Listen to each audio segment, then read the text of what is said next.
Tonight, as you prepare to rest, you are invited on a journey, not across countries or oceans, but inward, toward stillness, toward the quiet wisdom that has guided seekers for centuries. Let the weight of the day slip away.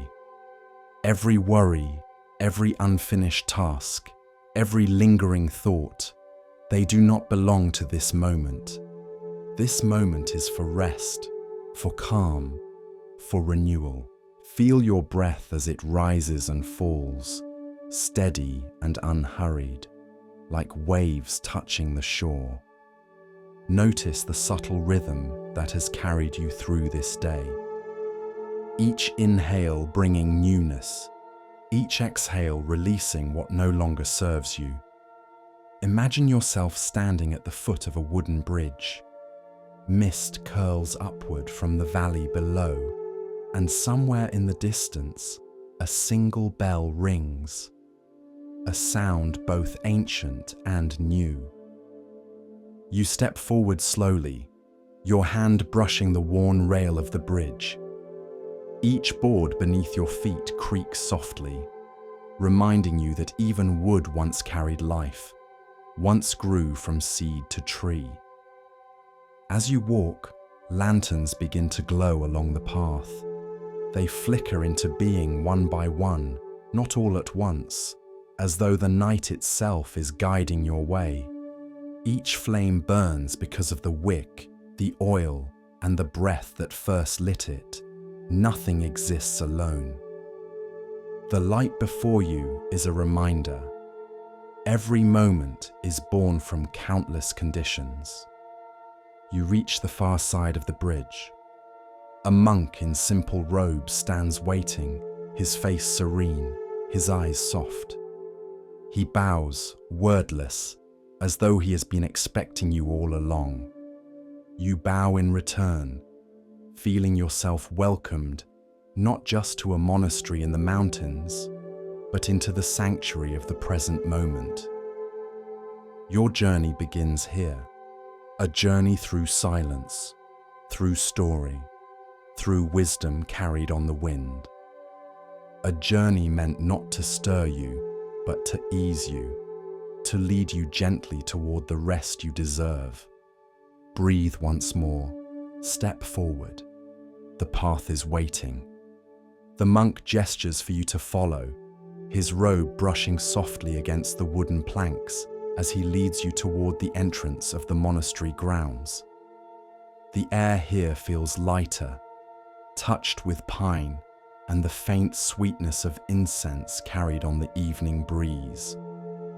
You notice the sound of running water before you see it, the hushed murmur of a river winding its way through the gorge. Ahead lies a bridge, long and narrow, suspended over mist and flowing currents below. Its railings are carved from weathered cedar, smoothed by centuries of hands that have rested there, pilgrims who walked this very path before you. The monk pauses at the threshold, waiting for you to take the first step. As your foot meets the wood, you hear the low creak of the planks, firm yet alive, reminding you that even something seemingly still has a voice. Beneath the bridge, water rushes onward, never pausing, never repeating itself. You find yourself slowing your breath to match its rhythm, each inhale and exhale flowing like the river's song. The mist rises to meet you, brushing against your face in cool wisps, as though the earth itself is offering a gentle blessing. Lanterns line the bridge, their light soft but steady, swaying slightly in the mountain breeze. Each one glows because of 100 small conditions: oil, wick, air, flame.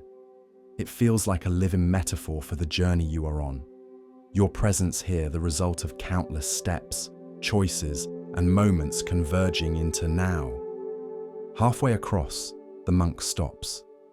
He rests his hand lightly on the railing and turns his gaze outward toward the dark waters below.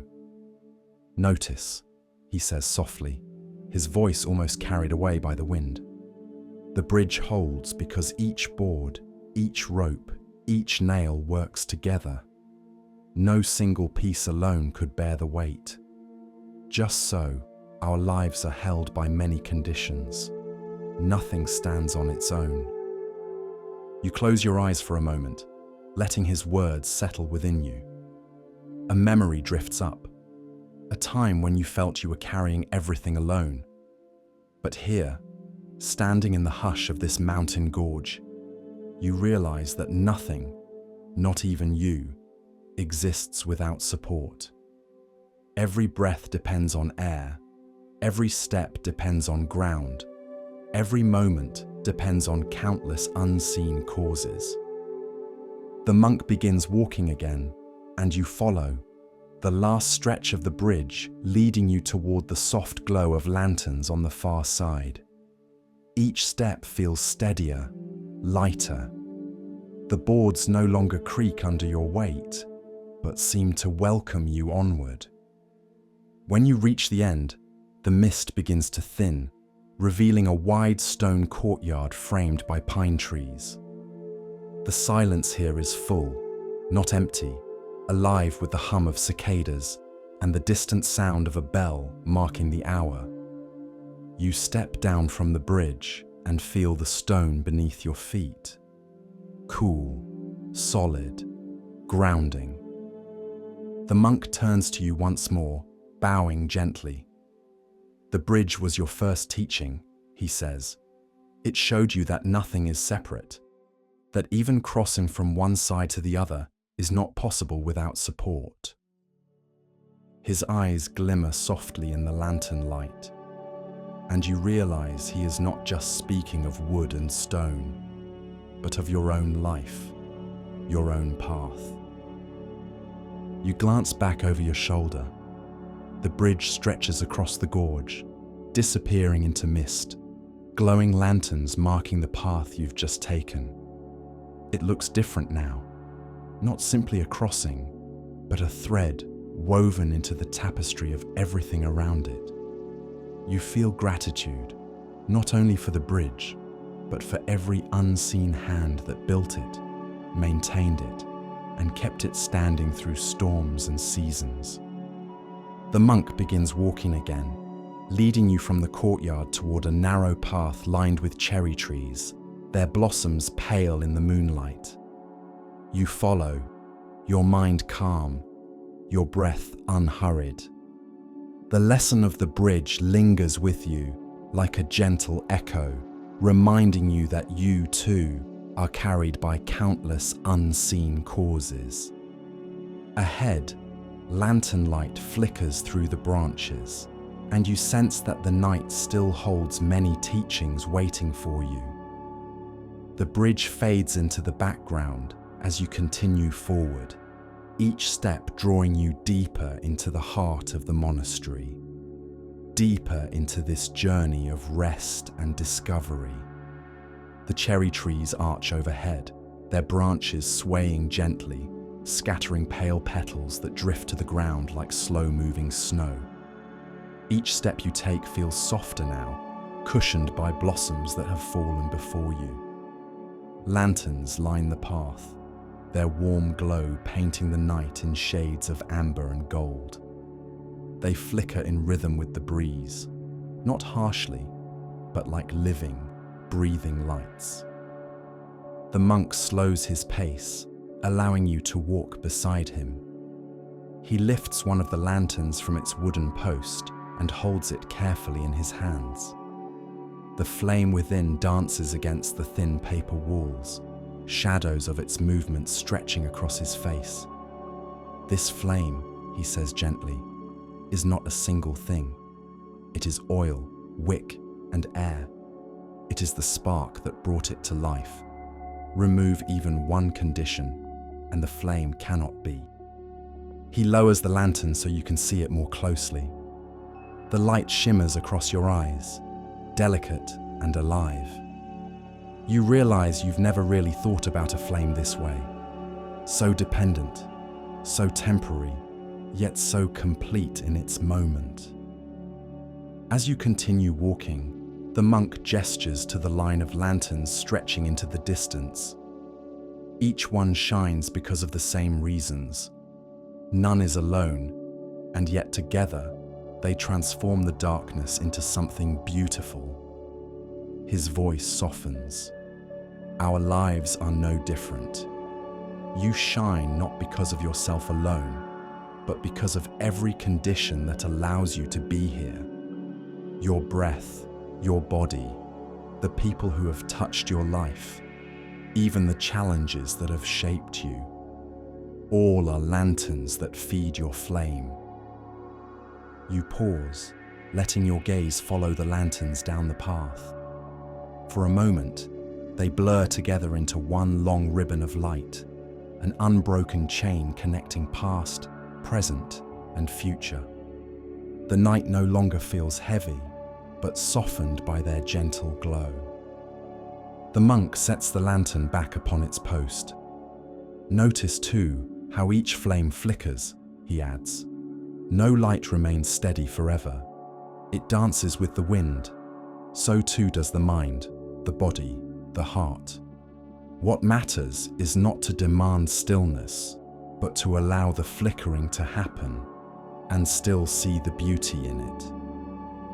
You walk on, this time slower, more attentive to each lantern you pass. Some burn brightly, others dimly, but all are part of the same chain of light guiding you forward. You think of the moments in your own life. Times of brightness, times of dimness, and you realize both have their place. Both have carried you here. The path curves gently, leading toward a wider clearing where dozens of lanterns are gathered, hanging from branches above. They sway together like a constellation brought down to earth, glowing stars suspended just for you. You stop beneath them, craning your neck to take it all in. For a moment, you feel as though you are standing inside the night sky itself, surrounded by galaxies of firelight. The monk's voice is almost a whisper now.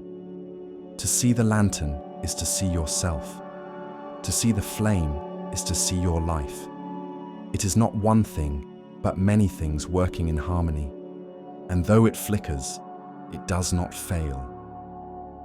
You take a deep breath, letting the lantern's glow settle into you, filling the spaces where worry once lived.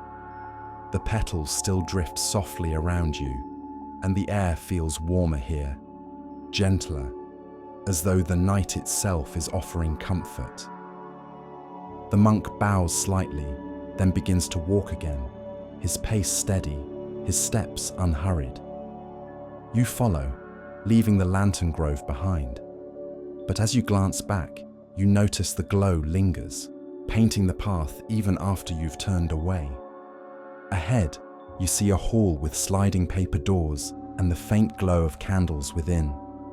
The monk gestures for you to enter, his eyes kind, his presence steady. Inside, the air is still and quiet, ready to guide you into another teaching. You slide the paper door open and step inside. The hall is vast, yet simple, its wooden floor polished smooth by countless feet. The air is warmer here, infused with the faint aroma of sandalwood incense drifting upward in thin, curling ribbons. Candles glow softly at the edges of the room, their flames steady and quiet, illuminating statues of the Buddha seated in calm stillness. The monk guides you to a cushion near the center, inviting you to sit. You lower yourself carefully, feeling the firmness of the cushion beneath you, the floor supporting your body.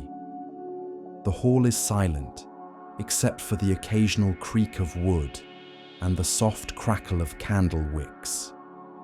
That silence, so deep and unbroken, begins to wrap around you like a gentle blanket. The monk settles opposite you, his posture straight but unforced, his hands resting lightly in his lap. His eyes are half closed, gazing softly toward the floor. When he speaks, his voice is calm, carrying no urgency. Before any teaching, before any words, there is breath. Breath is the first teacher.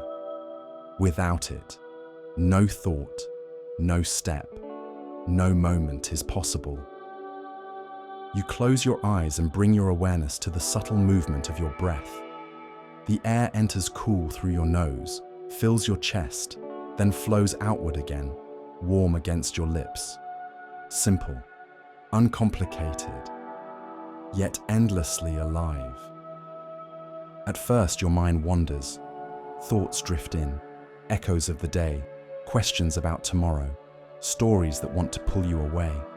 But the monk reminds you softly, each time your mind strays, return to the breath.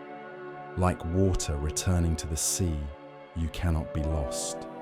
You always return home. You notice how the breath changes as you pay attention. What seemed ordinary now carries detail you had overlooked.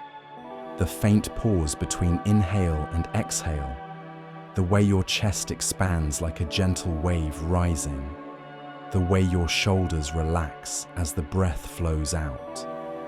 Each breath is slightly different, never repeated, like snowflakes melting the moment they touch the earth. The monk's voice continues, weaving with the silence. Breath teaches impermanence. It arises, stays for a time, and then dissolves. No two are the same. Breath teaches patience, for you cannot rush it without strain. Breath teaches balance, for it flows between taking in and letting go. Your body begins to soften. The muscles in your face loosen. Your jaw unclenches. Your hands feel less heavy. With every exhale, it's as though a layer of the day's tension falls away, leaving you lighter, clearer. Notice too, the monk says, that you do not force the breath to exist. It arises on its own, a gift given without demand. Just as life itself is a gift, appearing moment by moment, whether or not you try to control it. You open your eyes slightly and see the monk breathing with you, his chest rising and falling in quiet rhythm. You realize that everyone in the hall, every monk, every visitor, every living being, is joined by this same act, this same rhythm of inhaling and exhaling. Breath unites all life, weaving invisible threads between you and the world. Time seems to stretch. You cannot tell whether minutes or hours have passed. The hall feels timeless, as if you are sitting inside the very heart of silence. With each breath, your mind settles deeper into calm, your awareness widening like a circle spreading across still water. Finally, the monk bows his head gently. Carry this with you, he says. The breath is always here. When your mind is restless, return to it. When life feels overwhelming, return to it. The breath will always be your first teacher. You take one final slow inhale, filling your lungs, then release it, letting go of all that remains. Rising from the cushion, you feel steadier, as though the ground itself is holding you more firmly. The silence lingers, but now it feels alive, full of presence rather than emptiness. The monk gestures toward the door once again. Together, you step back outside, where the night air greets you cool and fresh. Lanterns flicker softly in the distance, and the sound of rushing water rises from the gorge below. You follow the path onward, carrying with you the stillness of the breath as the journey continues deeper into the monastery grounds. The river of memory. The path slopes gently downward, leading you once more toward the sound of flowing water. The air grows cooler, touched with moisture, and soon the trees part to reveal the river you heard earlier. It moves swiftly, weaving through rocks and bends, its surface glinting with moonlight. Mist clings to the banks, drifting upward like a veil. The monk pauses by the river's edge, his eyes fixed on the rushing current. This river, he says, is like the mind, always moving, never still, never the same from one moment to the next, and yet it is always a river. You crouch near the water, watching how it swirls around stones, breaking into ripples and eddies. Some parts race forward in white froth, others drift slowly in smooth stretches. You notice how even a single pebble can alter the path of the flow, sending ripples outward far beyond where it fell. Memories rise in your mind, carried by the river's voice, moments you thought long gone, a choice you once made, a word you once spoke, a loss that still lingers. They appear and vanish like reflections on the water, never solid, never lasting. The monk picks up a smooth stone and tosses it lightly into the current. Concentric circles spread outward, widening until they dissolve into the greater flow. So it is with our actions, he says. Every thought, every word, every deed sends ripples into the world. We may not see how far they reach, but they touch more than we imagine. You sit quietly, letting his words mingle with the sound of the water. The river carries leaves, twigs, and fragments of the world with it, yet it does not cling to any of them. It receives, it carries, and then it lets go. For a long while, you simply breathe and watch. The water flows, unhurried in its urgency, purposeful without destination. You begin to feel that your own memories, too, can be carried this way, not held tightly, not fought against, but allowed to move through you, to pass when it is time. The monk turns toward you, his expression gentle. You cannot step into the same river twice. You cannot meet the same moment twice. Each is new, each is alive, each is unrepeatable. This is the teaching of the river, impermanence, and the freedom it offers. The current continues its endless journey, and you feel yourself carried with it, lighter than before.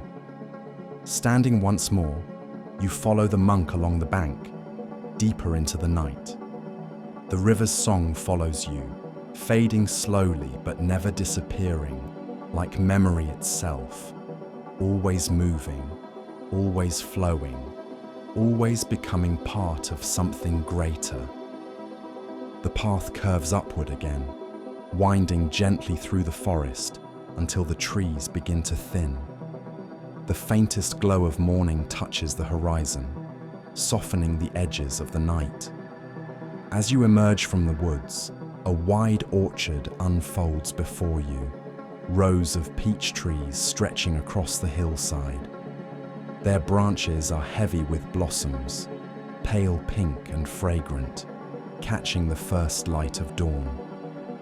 The monk pauses at the edge of the orchard, drawing in a slow breath as if to savor the air. Here, he says, is another teaching. Every tree, every flower carries its own rhythm. None can be hurried, none can be slowed. All unfold in their own time. You walk between the rows, petals drifting down like confetti scattered by the wind. Some trees are bursting with blossoms, radiant in their fullness. Others hold only tight buds, waiting silently for the season to ripen. A few appear barren, their branches still bare from winter's hold. The monk gestures toward them. This is the way of life. Some fruits come quickly, some take years. Some seasons are heavy with abundance, others appear empty. But each has its purpose, each its place. To demand that all bloom at once is to forget the nature of growth. You reach out and touch a blossom. Its petals are soft as silk, trembling at your slightest movement. You imagine the long journey it has taken, through root and branch, through rain and sun, to arrive here in your hand. The monk bends to pick up a fallen peach from the ground, one left from the previous season. Its skin is wrinkled, its flesh beginning to soften with age. He holds it gently, not with disdain, but with quiet reverence. Even this, he says, is not waste. It returns to the earth, becoming soil for the next blossom, the next fruit. Nothing is ever lost. The orchard hums with life. Birds call softly from the branches. Bees move from flower to flower, and the air feels alive with quiet industry. You realize that each tree is not working alone. They are part of a greater whole. The soil, the rain, the sun, the hands that once planted them, all contributing to this season's growth. As the first rays of sunlight spill over the ridge, the orchard glows. Blossoms seem to catch fire in the morning light, radiant with color. The monk turns to you, his eyes reflecting the warmth of the sunrise. Do not measure your life by another's season, he says.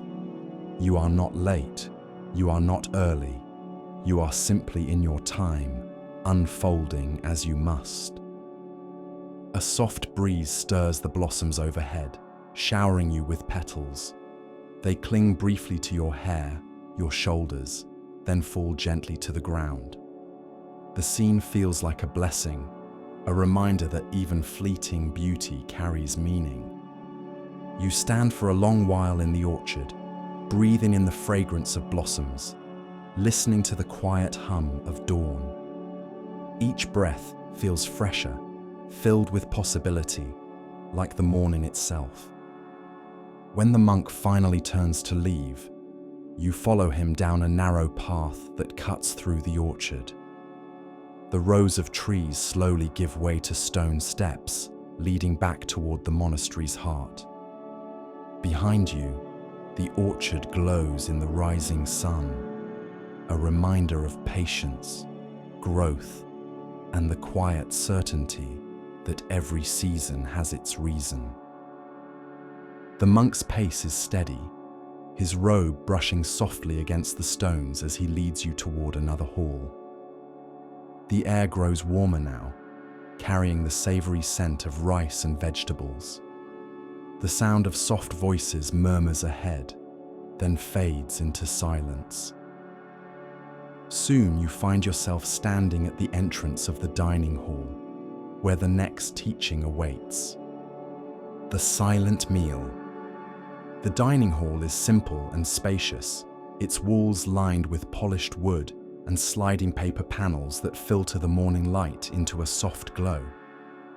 Low tables are arranged neatly in rows, each with a single cushion before it. There are no decorations, no clutter, only the essentials, carefully placed. The simplicity itself feels calming, as though the space has been designed to quiet the mind. Monks are already gathering, moving with quiet purpose. Their robes rustle softly, their steps light against the floor. They take their seats without a word, their presence alone filling the room with a sense of stillness. You join them, settling onto a cushion, noticing how your body naturally straightens as you take your place among them. Before any food is served, silence deepens. The head monk raises his hands in a gesture of reverence, and the others follow. In unison, they bow slightly, acknowledging the unseen effort that has brought this meal to the table: the soil, the rain, the sun, the farmers, the cooks. A brief chant rises, low and steady, like a single voice carried by many throats. It lasts only moments, but it lingers in the air like incense. When the chant ends, servers move gracefully between the rows. placing bowls before each monk. You receive your own, a modest portion of rice, steamed vegetables, a small piece of tofu. Steam rises gently from the food, carrying the scent of earth and fire, of something simple made sacred through care. The monk beside you whispers, almost inaudible, "Before you eat, look closely. See not just the food, but the journey that brought it here." You gaze into your bowl. You imagine the seed once pressed into soil, the sun drawing it upward, the rains nourishing its growth, the hands that harvested it. You see the fire that cooked it, the care that placed it before you. Each bite is not a single thing, but countless conditions coming together. You lift a small portion to your mouth and chew slowly, as the monks around you do. The rice is soft, the vegetables tender, the tofu delicate. The flavors are subtle but vivid, as though eating them with awareness has unlocked their richness. Each mouthful feels complete, requiring nothing more. The hall remains silent. No conversation distracts from the act of nourishment. There is only the sound of chewing, of bowls shifting softly against the tables, of breath rising and falling in unison. It feels as though the entire hall is breathing together, eating together, sharing something far greater than food. As you continue, you notice the difference from your usual meals, so often hurried, taken with eyes fixed on screens or mind wandering elsewhere. Here, every bite is a practice, a lesson in presence. You are not just eating, you are participating in the unfolding of life itself. When the bowls are empty, no grain of rice remains. A small piece of pickled vegetable is used to clean the bowl. Then the last of the water rinses it. Nothing wasted, nothing forgotten. Even what remains will return to the garden, feeding new growth for the seasons ahead. The monk beside you meets your gaze and nods, as if to say, "This too is the teaching." Life is not about chasing extraordinary moments, but about entering fully into the ordinary ones, breathing, eating, sitting, walking. Each contains a depth that waits to be noticed. The silence holds a while longer, then gently dissolves as the monks begin to rise, one by one. You follow, feeling lighter, not from the small meal alone, but from the presence it taught you to carry. The monk leads you back outside. The morning has ripened now, the sky brighter, the air warmer. Ahead, the stone path winds upward into the hills. He gestures for you to remove your shoes. "Come," he says softly. "The earth itself will teach you the next lesson." Walking with bare feet. The monk pauses at the edge of the stone path, his eyes drifting down toward the uneven ground ahead. He speaks softly, as though inviting you into the lesson before it unfolds. "This story is not told with words, but with steps," he says. "To walk with bare feet is to remember what it means to touch life directly.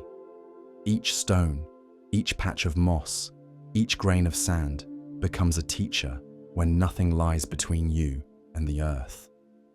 You slip off your shoes and place them neatly to the side. At first, the ground feels unfamiliar beneath your feet, cool, textured, alive in a way you had forgotten. The stone beneath your soles is firm but not harsh, its surface warmed in places by the sun, cooled in others by lingering shadows. The monk begins to walk slowly, each step deliberate. You follow, matching his pace. At first you notice only the unevenness, the small discomfort of sharp edges pressing against tender skin. But soon, as your steps grow more mindful, the sensations begin to change. Every surface tells a story. The roughness of stone, the soft cushion of moss, the smoothness of worn earth. He glances back at you, a small smile crossing his face. Most of the time, he says, we move as though the earth does not exist. Shoes shield us, speed drives us, thoughts carry us far from the ground beneath us. But when we walk like this, barefoot and slow, we return. We remember that the earth is always supporting us, step after step, without asking for thanks. The air is filled with the scent of pine and damp soil. A bird calls overhead, and the sound lingers as you step carefully across a stretch of gravel. Each pebble presses against you, sharp but temporary, reminding you of both fragility and resilience. You realize that even discomfort carries teaching, that it awakens you to what you often ignore. As the path winds further, you step onto a patch of grass. The cool blades tickle your skin, a contrast so soothing after the firmness of stone. You feel gratitude rise naturally, unbidden, for something so simple. The monk notices your expression and nods. Joy is not hidden in distant places, he says. It lies here, in the coolness of grass beneath your feet, in the warmth of the stone, in the small details you have walked past 1,000 times. The path descends toward a stream, its shallow waters glistening in the light. Without hesitation, the monk steps into the current. You follow, the cold water rushing around your ankles, flowing between your toes. It startles you at first, but soon its coolness feels cleansing, as though it is washing away more than dust, washing away the hurry, the heaviness, the forgetfulness of your steps. You stand in the water together, the stream babbling softly, carrying leaves and petals downstream. The monk closes his eyes, breathing deeply. Each step you take, barefoot and awake, is a reminder that you belong to this world. You are not apart from it. You are not above it. You are of it. When you leave the water and climb back onto the path, your feet glisten, the sensations more alive than before. Every contact, stone, soil, grass, seems sharper, richer, as though the world itself is speaking through your souls. By the time the path carries you upward again, the ground begins to dry, and the warmth of sunlit stone greets your skin. Each step feels like a blessing, a dialogue between you and the earth. You realize that walking barefoot has become more than a practice. It is a meditation, a way of remembering. The monk stops beneath a cluster of prayer flags strung between trees, their colors bright against the sky. They dance and twist in the wind, their frayed edges fluttering with energy. He turns toward you and says, "Now, let the wind itself become your teacher. Just as the ground has spoken through your feet, the air will speak through its restless song." The monk lifts his gaze toward the fluttering banners overhead, their colors vivid, red, green, blue, yellow, white, moving ceaselessly against the pale sky. The sound of fabric whipping softly in the wind fills the space, steady yet unpredictable. He pauses, letting the moment speak before offering the lesson. "This story," he begins, "is told by the wind itself. Prayer flags do not resist the air. They do not struggle to stay still. They move, they dance, they surrender. In their movement, they remind us that the mind too is stirred by unseen currents. And yet, like the flags, we need not fear the winds that pass through us." You stand beneath the canopy of fabric, your eyes drawn to the constant motion. Each flag moves differently, some snapping sharply, others drifting lazily. Yet together, they create a harmony of motion, like a silent song carried on the breeze. The monk takes a deep breath and closes his eyes, his robe rippling slightly. You mimic him, inhaling as the wind brushes against your skin, tugging at your sleeves, whispering across your face. The air feels alive, neither hostile nor kind, simply present, reminding you that life itself is movement. Most people, he says softly, try to still the wind of their thoughts. They believe peace comes only when the mind is unmoving. But flags do not complain of the wind. They do not say, "Stop blowing." They let themselves be carried, knowing stillness is not the absence of movement, but the awareness within it. You focus on the wind moving through you. At first, you notice distraction, the way it pushes against your balance, the way it steals your warmth. But then something shifts. You realize the wind does not belong to you or against you. It simply is. A condition, like all others, arising and passing, shaping the moment without asking permission. One flag tears slightly at its edge, threads unraveling in the gusts. The monk points to it. Do you see? Even fraying is not failure. Each thread carries prayers into the air, spreading far beyond what we can see. So too with us. Our cracks, our wear, our imperfections. These are the places through which our offerings enter the world. You feel a tenderness rise in your chest. Perhaps the very parts of yourself you once hid, the worn edges, the frayed places, are the very places through which your light escapes, carried outward by the winds of life. The monk lets the silence stretch, the flags continuing their restless dance above you. It feels as though the whole sky has become a teacher, the shifting currents writing invisible lessons across the air. Finally, he turns, beginning to walk once more along the path. Come, he says. The wind teaches movement, but echoes teach memory. Just as the air carries sound, so too does it carry the imprints of our lives. You follow him down a narrow trail that leads toward a rocky outcrop. Ahead, the mouth of a cave yawns open, its dark interior waiting. The sound changes as you approach. Your footsteps echo faintly, voices of stone and shadow greeting you before you even step inside. The monk pauses at the entrance, where cool air spills from the darkness within. The cave mouth is framed by stone worn smooth by centuries of wind and rain. He gestures toward it and speaks softly, as if the cave itself is listening.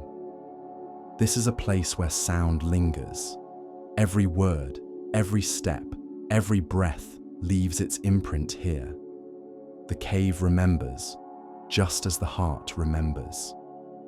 You step inside, and immediately the world changes. The air is cooler, damp with the scent of stone and earth. Each movement carries sound, your footsteps striking the ground, the faint rustle of fabric, even the rhythm of your breath. The cave responds to each with a soft echo, a reflection that returns your presence to you. The monk claps his hands once, sharply. The sound leaps outward, bounces against unseen walls, then returns in waves that fade slowly into silence. So it is with our actions, he explains. What we send into the world does not vanish.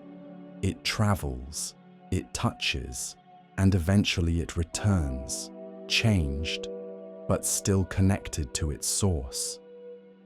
You listen as he speaks, noticing how even his words carry further here, drawn out and softened by the cavern. You realize this place is not empty at all. It is alive with memory, with every sound that has ever passed through it. Closing your eyes, you whisper a single word, your own name. The cave repeats it back, thinner, stretched, as though reminding you that identity itself is not fixed, but carried by conditions, altered by each reflection. The monk smiles at your experiment. Do you see? We imagine our words and deeds disappear once spoken or done, but like echoes, they travel further than we expect. A kind word spoken today may carry comfort years from now. A careless word may wound long after it leaves our lips. Nothing is ever lost. He kneels to touch the floor, his fingers brushing the damp stone. The echo teaches responsibility, not to fear the return, but to remember that every action matters. Every ripple eventually circles back.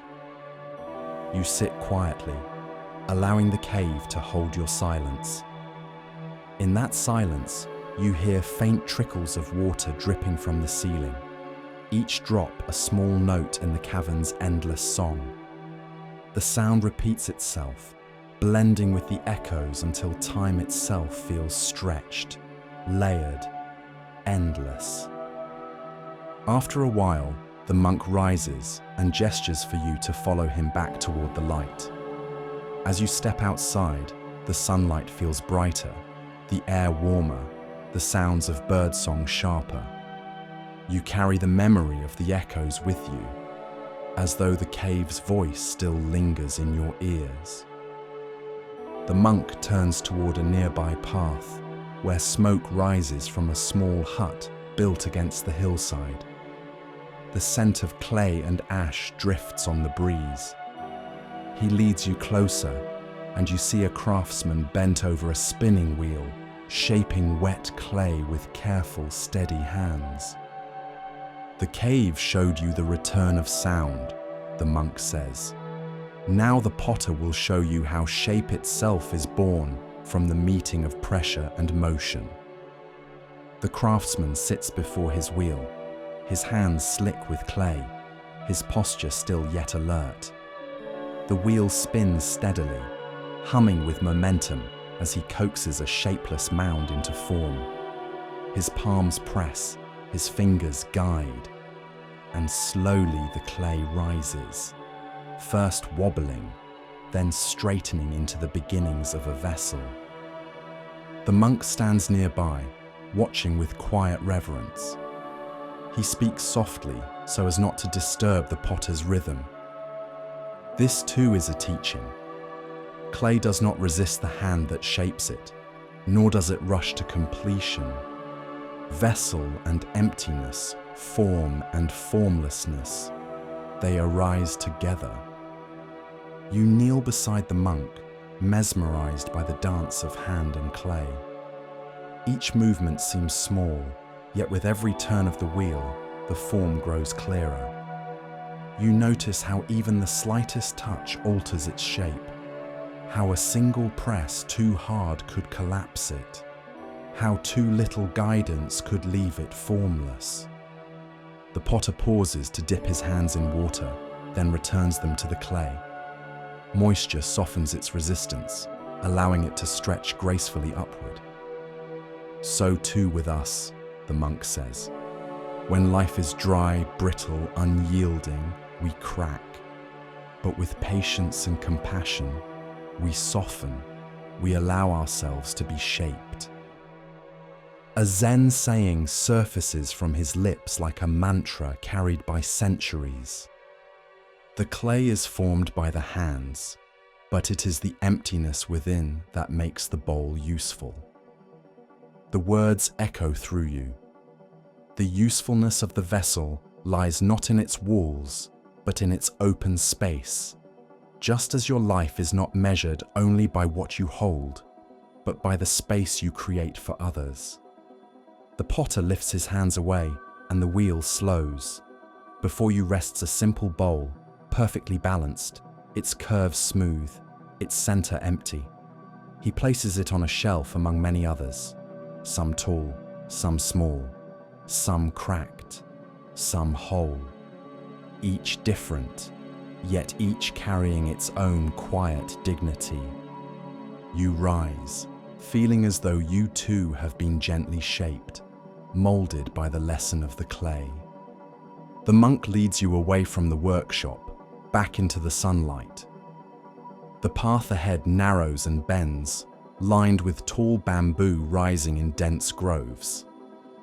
Their green stalks sway and creak as the wind passes through, moving like a forest that breathes as one. The monk places his hand against a stalk, smiling. The bamboo bends, but it does not break. This is the next teaching, resilience in the face of the storm. The bamboo rises around you like a living cathedral, tall stalks swaying and bowing in the wind. Their creaks and whispers fill the air, a sound at once fragile and eternal. The light filters through in narrow beams, dappling the ground with shifting patterns. As you walk between the slender columns, the world feels hushed, softened, as though the grove itself is breathing alongside you. The monk rests his hand lightly against a stalk. Its surface is smooth and cool, yet firm beneath his touch. This grove has survived storms, he says. Winds that would have toppled oak and pine bend these stems, but they do not break. This is their secret, and it can be yours as well.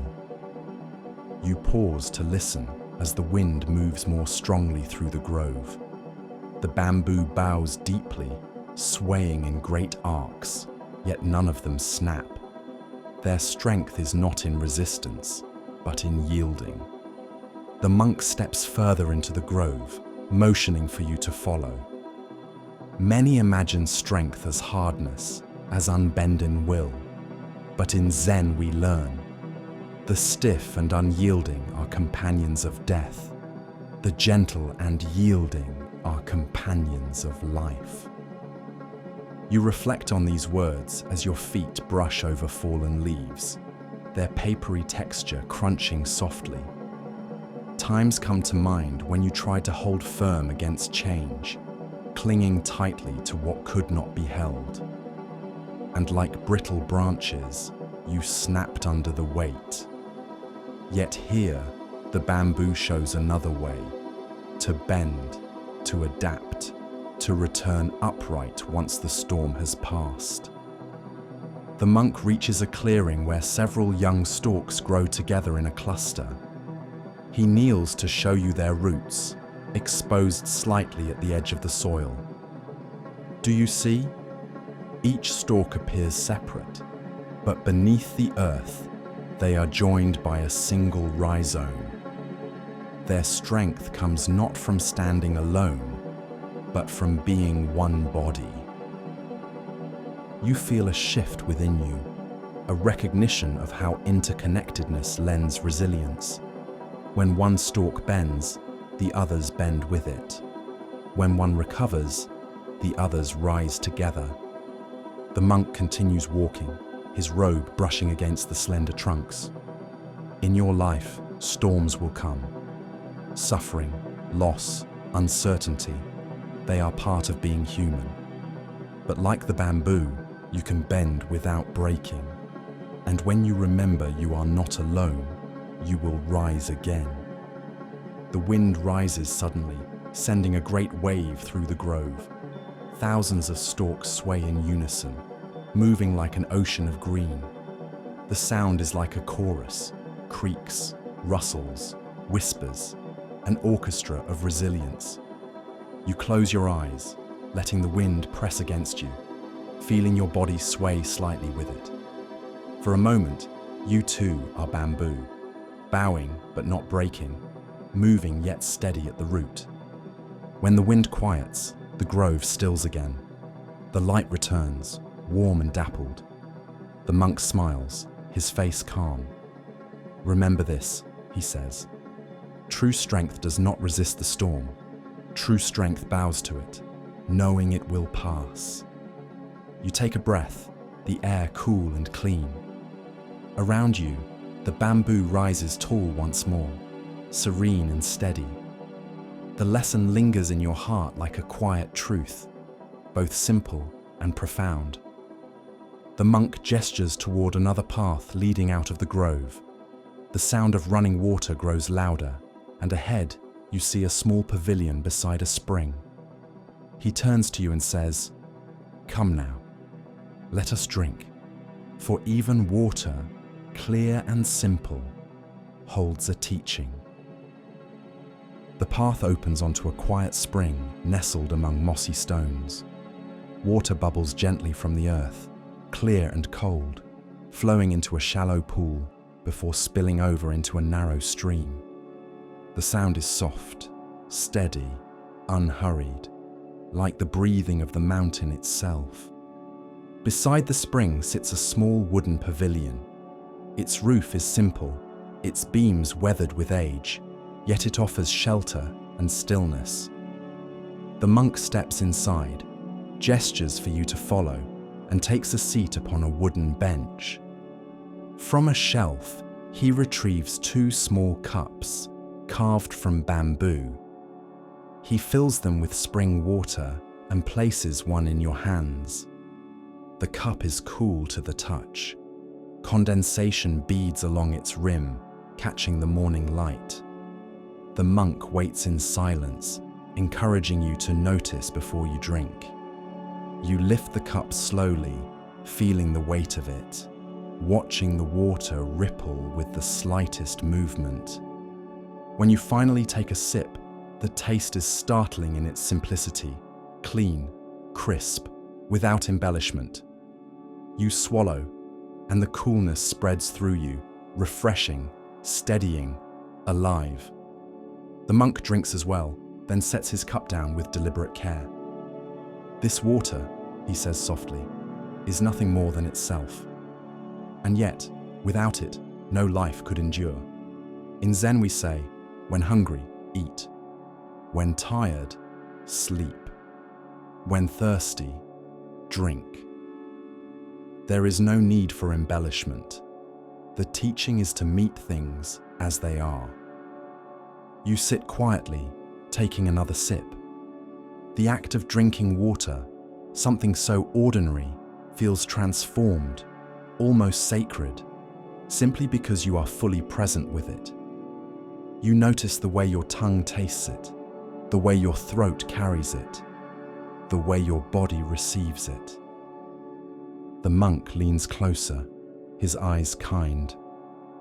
The world teaches us to seek more flavor, more excitement, more distraction. But what if we discovered the extraordinary in the ordinary? What if one sip of water could be enough? He gestures toward the spring. This water does not demand to be anything else. It does not strive to be sweet, nor to be strong. It flows, it nourishes, it refreshes. When you can live like water, without grasping, without resistance, you too will find peace. The breeze drifts through the pavilion, stirring the surface of the pool. The ripples move outward in perfect circles until they fade into stillness again. You realize that water teaches in more ways than one. It yields to every obstacle, yet carves valleys from stone. It flows downward, humble, yet it sustains all life. You drink again, more slowly this time. Each swallow feels like a conversation with the earth, a reminder that simplicity is not emptiness, but fullness revealed. The monk places his empty cup back on the shelf. "Remember," he says, "the usefulness of water lies not in its shape, but in its nature. It adapts to every vessel, every path, yet it never ceases to be itself." You look once more at the spring, watching as it renews itself endlessly, bubbling up without exhaustion. You sense a lesson forming in your own heart. That renewal too is always available, if only you stop to notice. The monk rises and steps from the pavilion. The sound of the stream accompanies you as you follow him down a new path. Ahead lies a courtyard where monks are gathering, each holding an empty bowl. The monk glances at you and says, "An empty bowl is not a lack. It is readiness. Let me show you." The courtyard opens wide before you, framed by stone walls and shaded by tall pines. Monks gather in quiet lines, each carrying a simple wooden bowl. Their movements are calm, deliberate, as if the act of walking with an empty vessel is itself a meditation. The monk beside you hands you a bowl as well. It feels light in your hands, smooth from years of use, the wood carrying the faint scent of rice and earth. He does not rush you, but lets you stand there, observing. "Consider this bowl," he says gently. "If it were already full, there would be no room for offering. If it were heavy with yesterday's food, it could not hold today's nourishment. In Zen we say, in the beginner's mind there are many possibilities. In the expert's mind there are few. The empty bowl is the beginner's mind." You watch as the monks approach the kitchen doorway. One by one, cooks place food into their bowls: rice, vegetables, small pieces of fruit. Each monk bows in gratitude before moving on. None ask for more, none complain of less. Their bowls receive whatever is offered, no more, no less. You lift your own bowl forward as the cook ladles rice into it. The steam rises, fragrant and warm, curling around your face. A slice of melon follows, its bright colour striking against the white rice. You bow without words, feeling gratitude not only for the food, but for the chance to be filled. The monk explains as you sit with the others. When the bowl is empty, it is not lacking, it is open. So too with the heart. If you cling to anger, fear, or pride, there is no space for wisdom. If you let yourself be emptied, you are ready to receive. You eat slowly, remembering the silent meal from earlier. Each bite feels like a continuation of that practice, but this time you notice the deeper meaning. The food enters only because the bowl was empty to begin with. You wonder how often you've tried to fill your life without first making space. A breeze drifts across the courtyard, carrying the sound of prayer chants from a nearby hall. The rhythm of their voices blends with the act of eating, creating a harmony of nourishment for body and spirit alike. The monk raises his bowl after finishing, showing you the faint grains left clinging to the wood. "Even now, it is not truly empty," he says, "but it is ready once more." Emptiness and fullness are not opposites. They flow into each other, like inhale and exhale. You gaze into your own bowl, noticing how the traces of food seem to tell their own story, of soil, of labor, of gratitude. The emptiness that follows is not barren, but alive with potential, waiting for whatever comes next. When the meal ends, the bowls are cleaned with care and placed back in their resting place. The monks disperse quietly, leaving the courtyard bathed in sunlight and the gentle rustle of pine needles above. The monk at your side looks toward the far end of the yard, where a stone garden lies beyond a gate. "Come," he says, "you have seen emptiness as readiness. Now you will see impermanence written in stone and shadow." You rise, bowl returned, and follow him through the gate.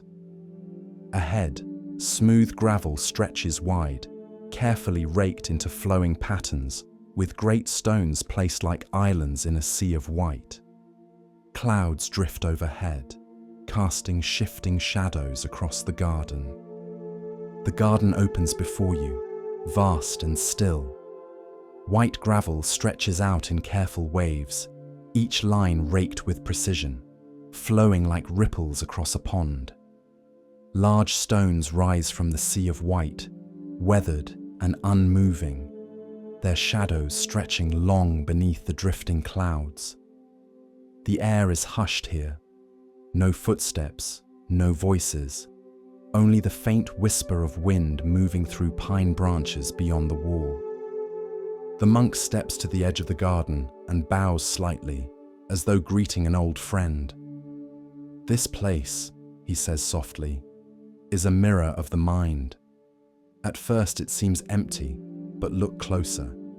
Every line, every stone, every shadow holds a teaching." You kneel beside him, letting your eyes travel across the patterns in the gravel. The grooves curve and circle, yet no two are the same.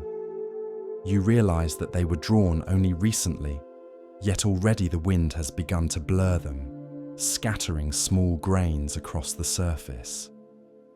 The monk lifts a handful of gravel, letting it spill slowly through his fingers. "Impermanence," he says. "Even here, where care is taken, change is constant. In Zen, it is said, 'Barns burnt down, now I can see the moon.' Loss does not only destroy, it reveals." You watch the stones, massive and unmoving in the shifting sea of gravel. They appear eternal, yet you know they too are shaped by time. Once mountains, broken down grain by grain, now set here as teachers of patience and endurance. Shadows slide across them as clouds pass, changing their form moment by moment, reminding you that nothing, not even the seemingly solid, is beyond change. A breeze passes, carrying a few pine needles into the garden. They land gently on the gravel, disrupting the perfect lines. The monk smiles, untroubled. "Perfection is not the goal," he says. "The garden teaches us to see beauty in each shift. The rake will return, the patterns will be drawn anew, and then the wind will move them again. So it is with the mind, with the heart, with life." You close your eyes for a moment, picturing your own struggles and losses, moments you wished would stay fixed, but which inevitably shifted. For the first time, you sense that impermanence is not a thief, but a companion. It clears, it changes, it makes room for what comes next. When you open your eyes again, the garden feels alive in a way you hadn't noticed before. The gravel no longer seems static, but flowing. The stones no longer seem immovable, but patient. Even the shadows seem to breathe, shifting with each passing cloud.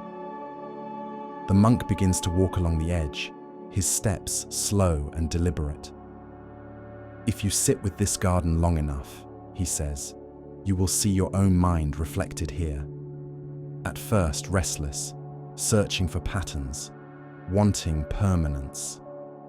But slowly, you learn to rest in the changing. You learn to trust the movement, as the gravel trusts the wind." You follow him to a shaded bench overlooking the garden. From here, the view widens, the entire expanse spread out before you like a living scroll. The silence deepens, not empty, but full of presence. You breathe, and for a moment, you feel as though your own thoughts have been raked into order, softened by the same wind that shapes the gravel. The monk bows again toward the stones, then rises. "The garden has shown you impermanence," he says. "Now, as night falls, you will see how even fleeting light carries its teaching." He gestures toward a path leading away from the garden. The sun is lowering now, and the air carries the first cool touch of evening. fireflies begin to stir among the grasses, their faint glimmers rising and fading like stars being born and dying in the dusk. The path winds gently into a meadow at the edge of the monastery grounds. Evening has settled, and the sky above deepens into shades of indigo. Crickets sing from the grasses, and the first stars flicker faintly overhead. As your eyes adjust to the twilight, you notice tiny sparks rising from the tall grass. Fireflies, glowing in sudden flashes, appearing and vanishing as if the night itself were breathing light. The monk pauses, watching the meadow with quiet joy. "This is a story told by the smallest of teachers," he says.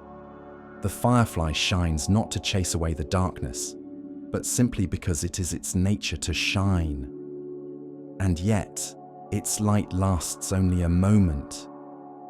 From this we learn, beauty does not need to endure to be real." You stand in silence as the fireflies drift around you, their movements unplanned, their lights unpredictable. One glows bright near your hand, then vanishes before you can reach for it. Another appears farther away, pulsing gently before sinking back into the dark. The field is alive with these brief, shining lives, each flash unique, none repeated. The monk continues softly, his voice blending with the chorus of insects. How often we cling to joy, wishing it would last. But in Zen we say, the flower falls, even though we love it. The weed grows, even though we do not. To cling or to resist is to suffer. To simply watch, to let be, is to know peace. You breathe in the cool night air, feeling the truth of his words. Moments rise in your memory, laughter shared, a fleeting kindness, a glance that changed your day. They were short, yes, but not less true. Like the fireflies, they shone briefly, and then they were gone. And yet, your life is brighter for them. One firefly lands upon a blade of grass near your feet, glowing steadily for a few seconds before lifting away into the air. That brief glow seems enough to light your heart. You realize that not every light is meant to guide forever. Some simply remind you that light exists at all. The monk turns toward you, his expression serene. The firefly teaches us to trust in the moment. It does not question whether its light will last. It simply shines. And when its glow fades, another will appear. Life, too, is like this. Moments of brightness, moments of shadow, flowing endlessly together. The meadow sways as a breeze passes, carrying the fireflies into a soft wave of light. It looks as though the earth itself is exhaling stars into the night. You feel your breath fall in rhythm with theirs, each inhale and exhale its own small pulse of life. After some time, the monk gestures toward a narrow trail leading back into the woods. The fireflies continue their dance behind you, their glow lingering even as you step away. Ahead, the path grows darker beneath the canopy of trees. The monk's voice carries gently in the quiet. The fireflies remind us that every wandering, every delay, every pause can carry light. The next story is of a monk who once lost his way, only to find wisdom in the detour. The forest deepens around you, its canopy thick enough to hide most of the stars. The air is cool, and the path beneath your feet narrows to a winding trail.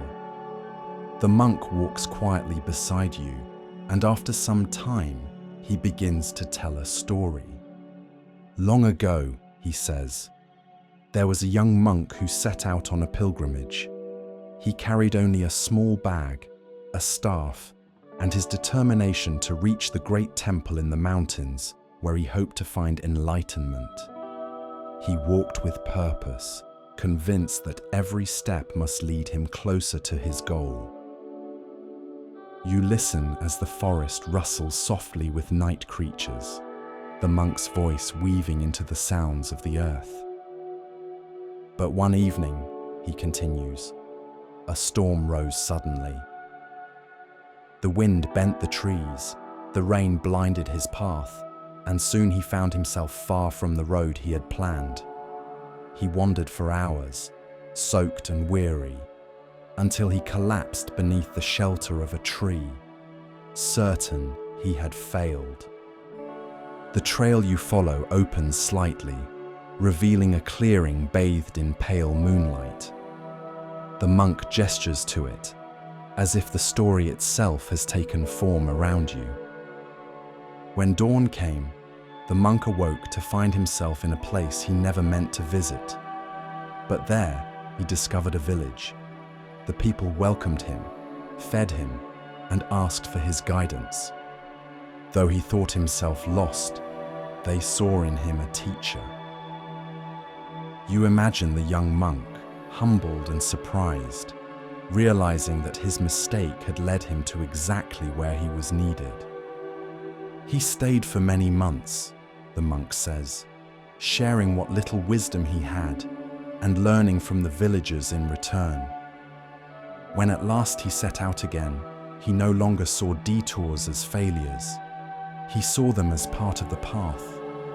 He reached the great temple years later, but by then he knew the temple was not the goal. Every step, every delay, every wrong turn had been the teaching. The words settle over you like the cool air of the clearing. You think of times in your own life when you felt lost, when the road you had planned seemed to vanish. And yet, those very detours shaped who you are, teaching you in ways the straight path never could.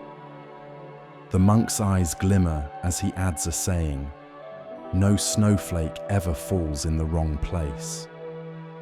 You stand quietly, letting that truth sink in. Perhaps nothing in your life has been wasted, not even the moments you once wished away. Each has carried you here, to this night, to this breath.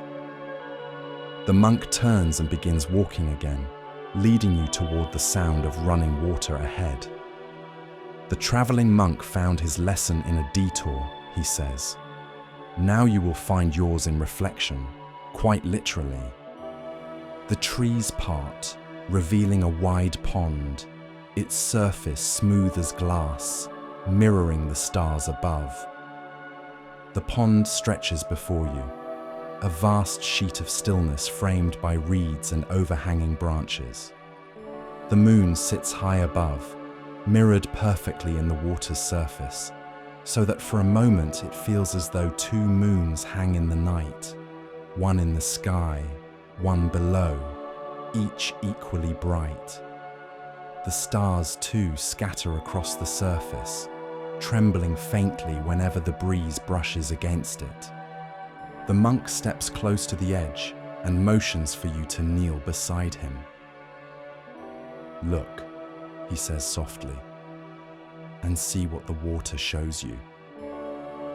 You lean forward, peering into the mirror-like surface.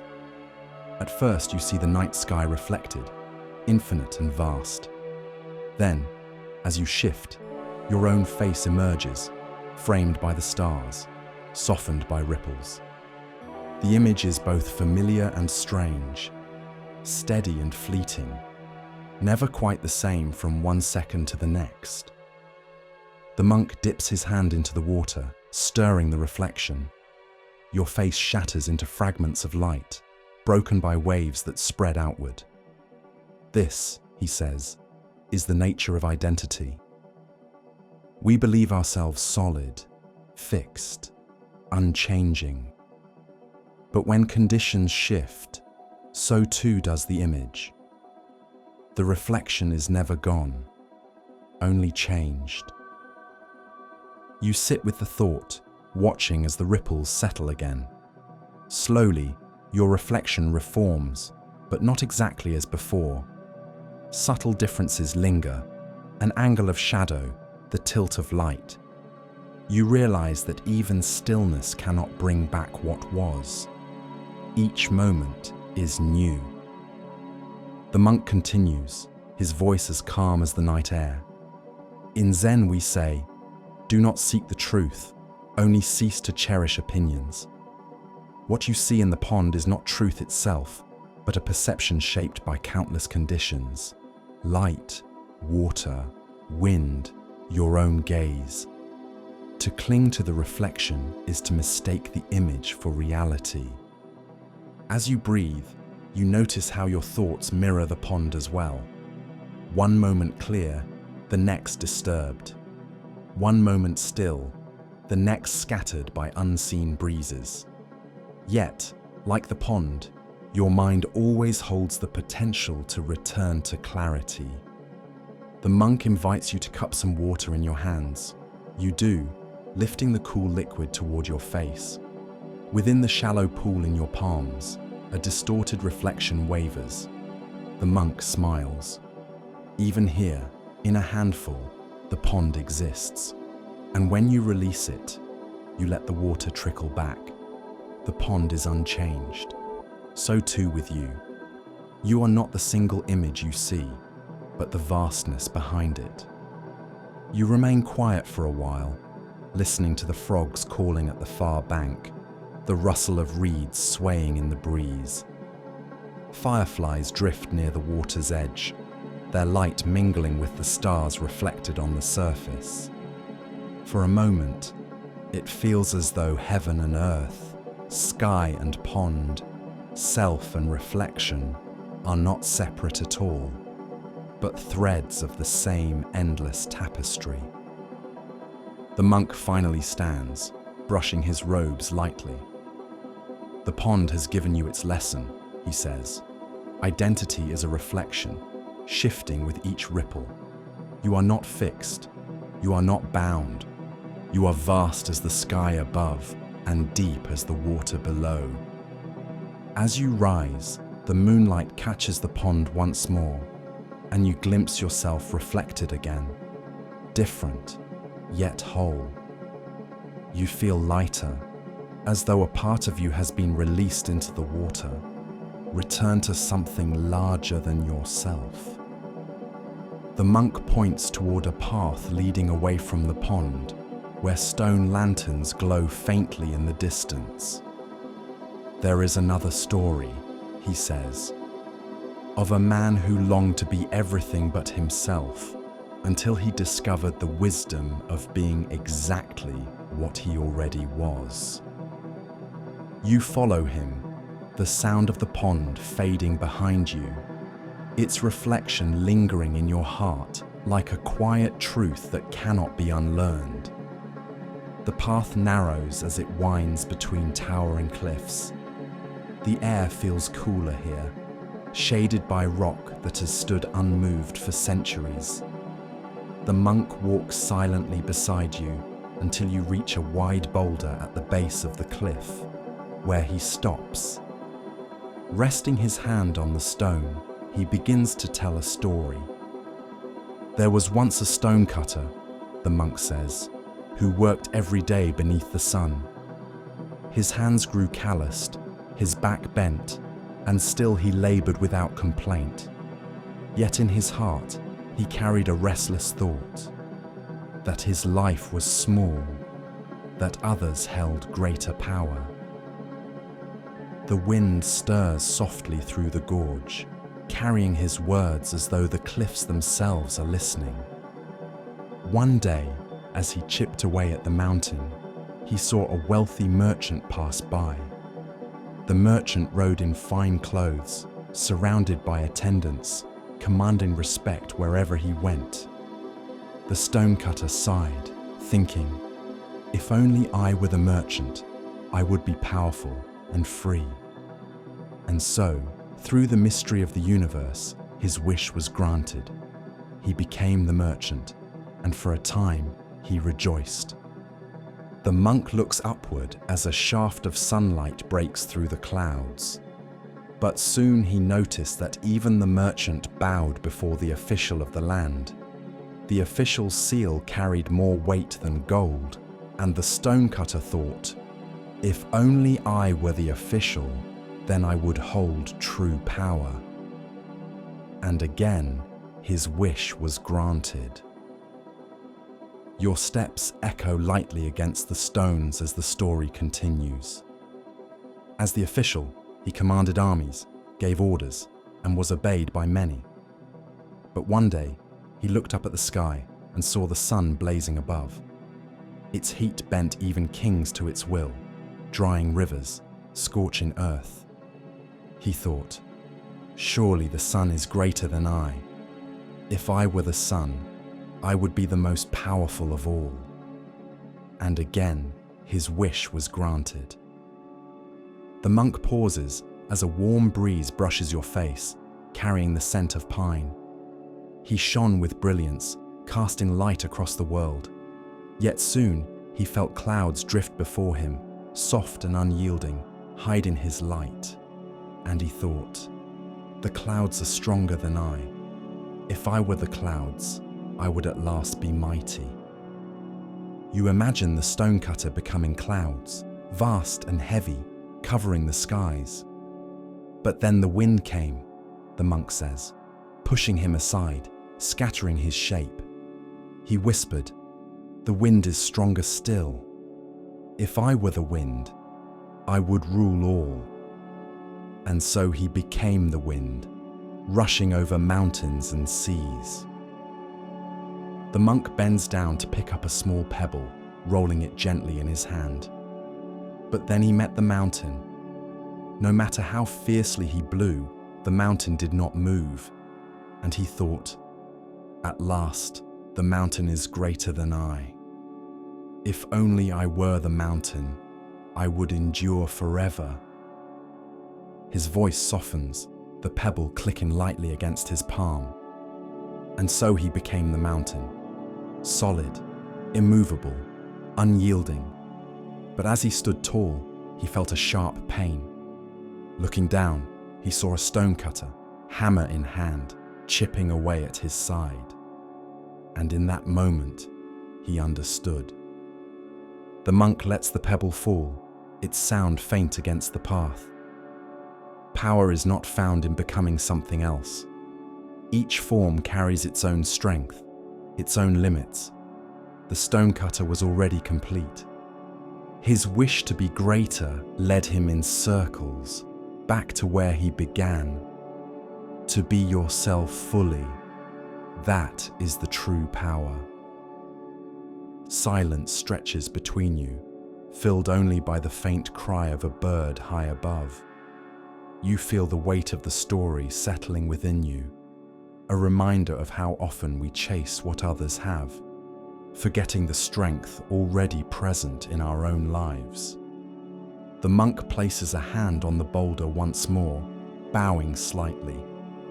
Then he turns toward a tall tower rising in the distance. Its bronze bell glimmers in the last light of evening. The stonecutter sought to be more than himself, but the bell will show you how what we do, even once, continues far beyond us. You follow him as the path leads upward, the tower's silhouette growing larger against the dimming sky. The path climbs steadily, winding upward toward the bell tower. The air cools as the sun dips lower, and the sky is painted in deep shades of orange, crimson, and violet. The tower itself rises tall and narrow, built of stone that glows warmly in the fading light. At its peak hangs a great bronze bell, suspended by beams worn smooth from centuries of ringing. Its surface is weathered, green with age in some places, yet it still holds a quiet majesty, an elder among structures, dignified in its endurance. The monk walks slowly beside you, his steps unhurried. As you approach the tower, the sound of evening birds fades. leaving only the whisper of the wind through the pines. The air carries a hush, as if the world itself is waiting.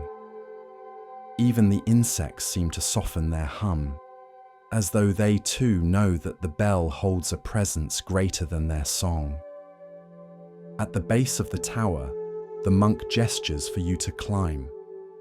You ascend the wooden stairs, each step creaking beneath your weight, each board polished by generations of pilgrims who have walked this same ascent.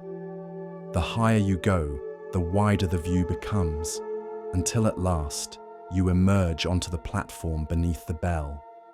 From here, the horizon stretches open, mountains rolling endlessly into shadow, valleys bathed in the last glow of sunset, rivers glinting like threads of silver stitched through the land. The monk rests his hand upon the bell's rim. "This bell has been here longer than any of us," he says quietly. When it rings, the sound carries across the valleys, echoing into villages, forests, even into the hearts of those who never see the tower itself. One strike here can be heard far beyond where we stand. You imagine it, farmers pausing in their fields, children looking up from their play, travelers hearing the low tone drift across the road. The bell is not only a sound, but a thread that binds lives together in a single shared moment. The monk lifts the wooden beam used to strike the bell and holds it out to you. Its surface is smooth, polished by countless hands. "Go on," he says. "Let the bell teach you." You hesitate, then draw the beam back and let it swing gently forward. The moment it strikes, a deep tone resounds, rich and powerful. The vibration passes not only through the air, but through your chest, your bones, your very breath. It is not merely heard, it is felt. The sound rolls outward, slow and steady, carrying itself into distance unseen, as though the mountains themselves are listening. The monk closes his eyes as the tone continues, fading gradually into silence. "This," he says, "is the teaching of the bell. Every action, every word, is like this sound. It arises, it spreads, and it lingers long after we forget the moment of its striking. A kind word, a cruel word, a single choice. They ripple outward, touching lives we may never know." You remain still, listening as the last trace of the tone dissolves into the twilight. For a moment, there is silence so deep it feels alive, as though the bell has opened a space within the world itself. Into that silence, your breath feels more present, your heart more steady. The monk turns to you, his face calm in the twilight. In Zen we say, "The sound of the bell resounds through the 10 directions. What you do matters more than you know. Even the smallest act has a reach beyond your sight." He bows slightly, then gestures for you to strike the bell once more. You do, and again the sound flows outward, rolling across valleys, rising into the sky. This time, you imagine it carrying not only across the land but through time itself, reaching tomorrow, reaching lives yet to come, perhaps even echoing long after your own footsteps are gone. As the sound fades, you sense that you too are like the bell. Each breath you release, each gesture you make, carries farther than you realize. You remember words you once spoke carelessly, the way they lingered in someone else's heart.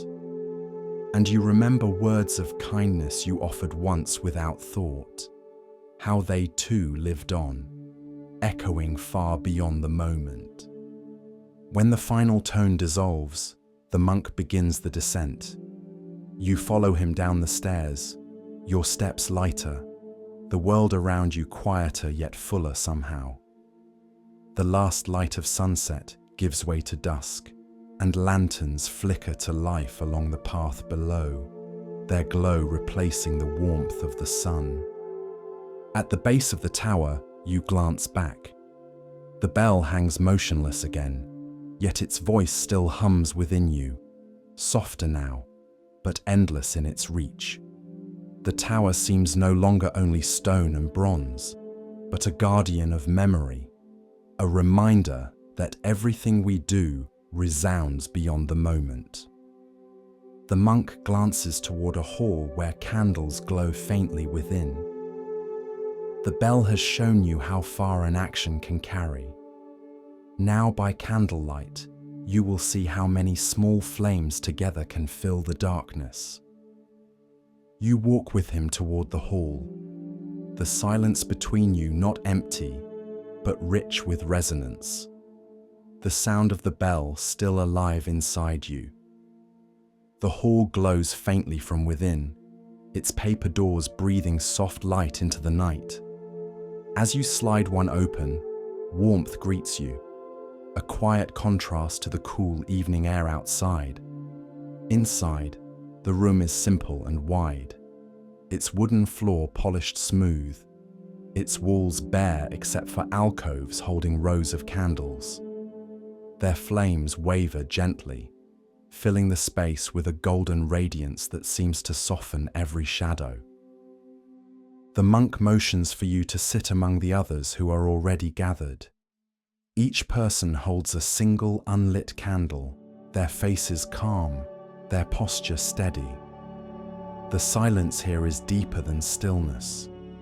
It feels like an unspoken agreement to honor the flame that is about to be shared. At the center of the hall rests one tall candle, already burning. Its flame is steady, strong, casting a circle of light around itself. The monk kneels beside it, bowing his head, then rises with a long taper in his hand. He touches the taper to the central flame, and in an instant, light leaps onto it. Turning slowly, he begins to move through the hall, lighting each candle one by one. As the flame passes from candle to candle, the room grows brighter, not by sudden burst, but by gentle accumulation. With each new light, the darkness recedes, not driven out violently, but simply replaced, eased away by warmth. Soon, your own candle is lit, and you watch the small flame dance on its wick, fragile, yet undeniably alive. The monk speaks softly, his voice carrying in the stillness. One flame does not diminish by lighting another. Instead, both grow brighter. So it is with kindness, compassion, wisdom. They multiply when shared. You gaze into your flame. It is simple, no larger than your thumb, yet it feels immense in its significance. You realize that this is true. A kind word, a gentle gesture, an act of patience, none are lessened when given. Instead, they spark something in others, who then pass it onward until the darkness is filled with countless small flames. The monk continues, quoting an old saying, "Thousands of candles can be lit from a single flame, and the life of the flame will not be shortened." Around you, the hall glows warmly now, every candle alight, the faces of the monks illuminated with soft brilliance. What was once shadowed is now radiant, and yet nothing dramatic was required. Only the simple passing of light, one to another, until the room was transformed. You hold your candle closer, noticing the way its light reflects in your eyes, its warmth pressing gently against your skin. You realize that light is not meant to be hoarded but shared, just as joy is not meant to be clung to but spread. The monk bows once more toward the central candle, which burns steadily, unchanged despite having given its light to all others. This is the way of the awakened heart, he says. It shines, and in shining, it invites others to shine as well. To live for yourself alone is to burn quietly. To live for others is to set the world aglow. Silence returns, but it is different now, brighter, fuller. The room feels alive, not with noise, but with presence. Each flicker of the flame becomes its own meditation, reminding you that even the smallest offering can transform the darkest of spaces. After a while, the monk gestures, and the candles are slowly extinguished, one by one. Darkness gathers again, yet it does not feel heavy. Instead, it feels like rest, a natural return, enriched by the memory of light. The hall returns to stillness, and so too does your mind. The monk rises and steps toward the doorway. The candles have shown you the gift of sharing, he says. Now, the next lesson will remind you that not all suffering is punishment, and not all hardship is deserved. Compassion is the true companion of wisdom. You follow him out into the cool night air. The stars above shimmer brighter now, as though echoing the lesson of the candles, each star a flame among countless others. Ahead, the path curves toward a quiet garden, where another teaching waits. The path narrows as it winds away from the candle hall, and soon you arrive at a small garden pond. The moon hovers overhead, casting a silver sheen across the water.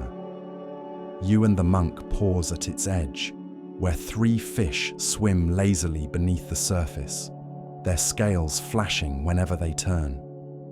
The surface is so still that each ripple they create spreads outward in perfect circles, fading only when they meet the stones at the edge. The monk points to them. There is a story, he says softly. Once, in a pond such as this, there lived 3 fish. They were close companions, but each met the world differently. You watch as the fish circle, their fins cutting lines of silver into the pond. The monk continues. The first fish was clever and cautious. It always planned ahead. When it sensed danger, it quickly devised a way of escape. The second fish was quick and reactive. It did not think deeply, but it responded swiftly, relying on its instincts. The third fish was simple and accepting. Whatever came, it accepted with grace, neither resisting nor running. The water stirs as a breeze crosses the pond, scattering the moon's reflection. The monk's voice flows with the ripples. One day, fishermen cast their nets into the pond. The first fish saw the threat immediately and slipped away through a narrow channel to safety. The second fish darted about in panic, barely managing to escape as the net closed in. But the third fish did not move. It allowed itself to be caught, meeting its fate with stillness.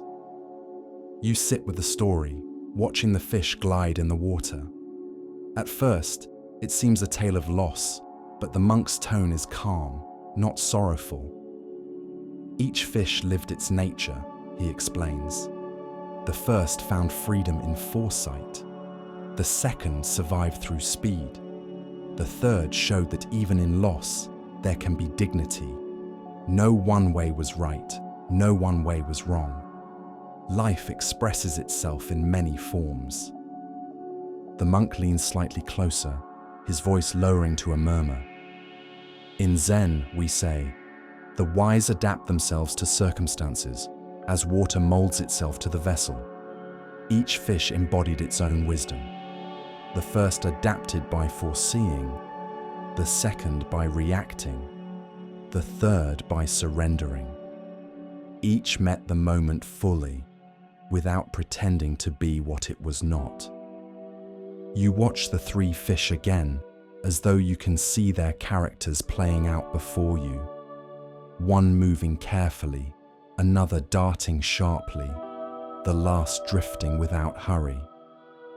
The moonlight turns their movements into silver brushstrokes upon the pond. You begin to notice how even the pond itself seems to hold all three lessons. Its still surface reflects patience, its ripples show reaction, and its depths speak of surrender to what cannot be seen. The frogs croak softly at the water's edge, their rhythm blending with the faint buzz of crickets. A cluster of water lilies floats nearby, their blossoms pale against the dark water. Their presence reminds you that the pond is not merely backdrop, but teacher too, holding space for every kind of being within it.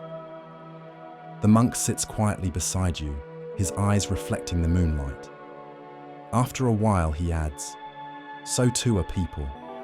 Some live by planning, some by reacting, some by surrendering. Each path carries wisdom. Each path carries cost. The lesson is not to judge, but to see clearly." You breathe slowly, letting the truth of this settle. Perhaps you have been the first fish at times, cautious and prepared, mapping your way before taking a step. At other times, you have been the second, darting into decisions with urgency, surviving by instinct alone. And perhaps, in moments when choice was no longer possible, you have been the third, accepting with quiet grace what could not be changed. Each of these has been a teacher, shaping the person you are now. The pond grows still again, the ripples settling into glass. The three fish swim on, untroubled by the stories told about them, content simply to move in water beneath the moon. Their lesson lingers not in what they chose, but in how each reflected a different way of being. The monk rises, brushing dust from his robe. "The fish have given their teaching," he says. "Now, let us walk among the trees, where the falling leaves will remind you that letting go can be beautiful." You stand and follow him along a path lit by moonlight, the sound of water fading behind you, the image of three fish etched quietly in your mind.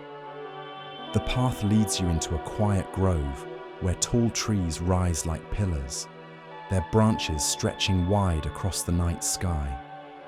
The season has already touched them. Leaves of amber, gold, and deep crimson cling to the branches, though many have already fallen. The air carries the crisp scent of autumn, mixed with the faint sweetness of decaying leaves returning to the soil. The monk pauses at the grove's entrance. He gestures toward the ground, where leaves lie scattered in patterns the wind has drawn. "This is the lesson of impermanence in motion," he says. "The leaf does not resist when its time has come. It loosens, it drifts, and it joins the earth again. In Zen we say, 'Let go or be dragged.'" As you walk deeper, a breeze stirs the branches overhead. Several leaves break free and begin their slow descent. You stop to watch them. Each falls differently.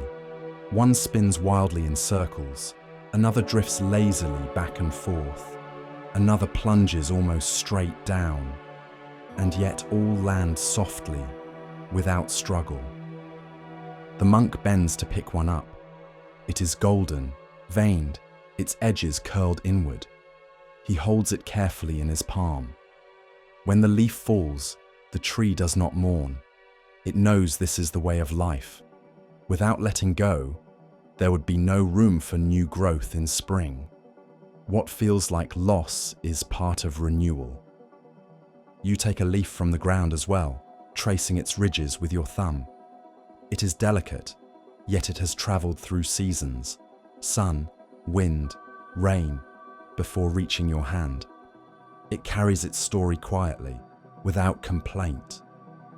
The monk continues along the path, and you follow. Leaves crunch beneath your feet, releasing their earthy fragrance into the night air. We cling to what we love, he says. We cling to what we fear. But when the time comes, life asks us to release. Letting go is not the end. It is the beginning of what comes next. Overhead, a sudden gust shakes the branches, sending dozens of leaves into the air at once. For a moment, the grove becomes alive with color, a storm of gold and red swirling downward. You stand in awe, feeling as though you are inside a painting, each leaf a brushstroke carried by the wind. Some land on your shoulders, others in your hair, each one a gentle reminder that falling can be graceful. The monk watches them with a serene smile. In letting go, the leaf does not fall into nothing. It becomes part of the soil, which feeds the roots, which brings forth new leaves. Nothing is wasted. The cycle is whole. You reflect on moments in your own life when letting go felt impossible, of people, of places, of times that had passed. And yet, looking back, you see how those endings nourished new beginnings, how what once seemed like loss became the ground for growth. The monk kneels to clear a small space among the fallen leaves. He draws a circle in the earth with his finger. Everything returns, he says. The leaf to the soil to the tree to the air. We too are part of this circle. To resist it is to suffer. To accept it is to be free. The grove grows quiet again as the breeze subsides. A single leaf flutters down, landing gently in the circle he has drawn. It feels like a punctuation mark at the end of his teaching, perfectly placed. You take a breath, the cool air filling your chest, and feel a softness in your heart where tightness once lived. Perhaps letting go does not mean losing. It means returning, becoming part of something larger. The monk rises and motions for you to continue.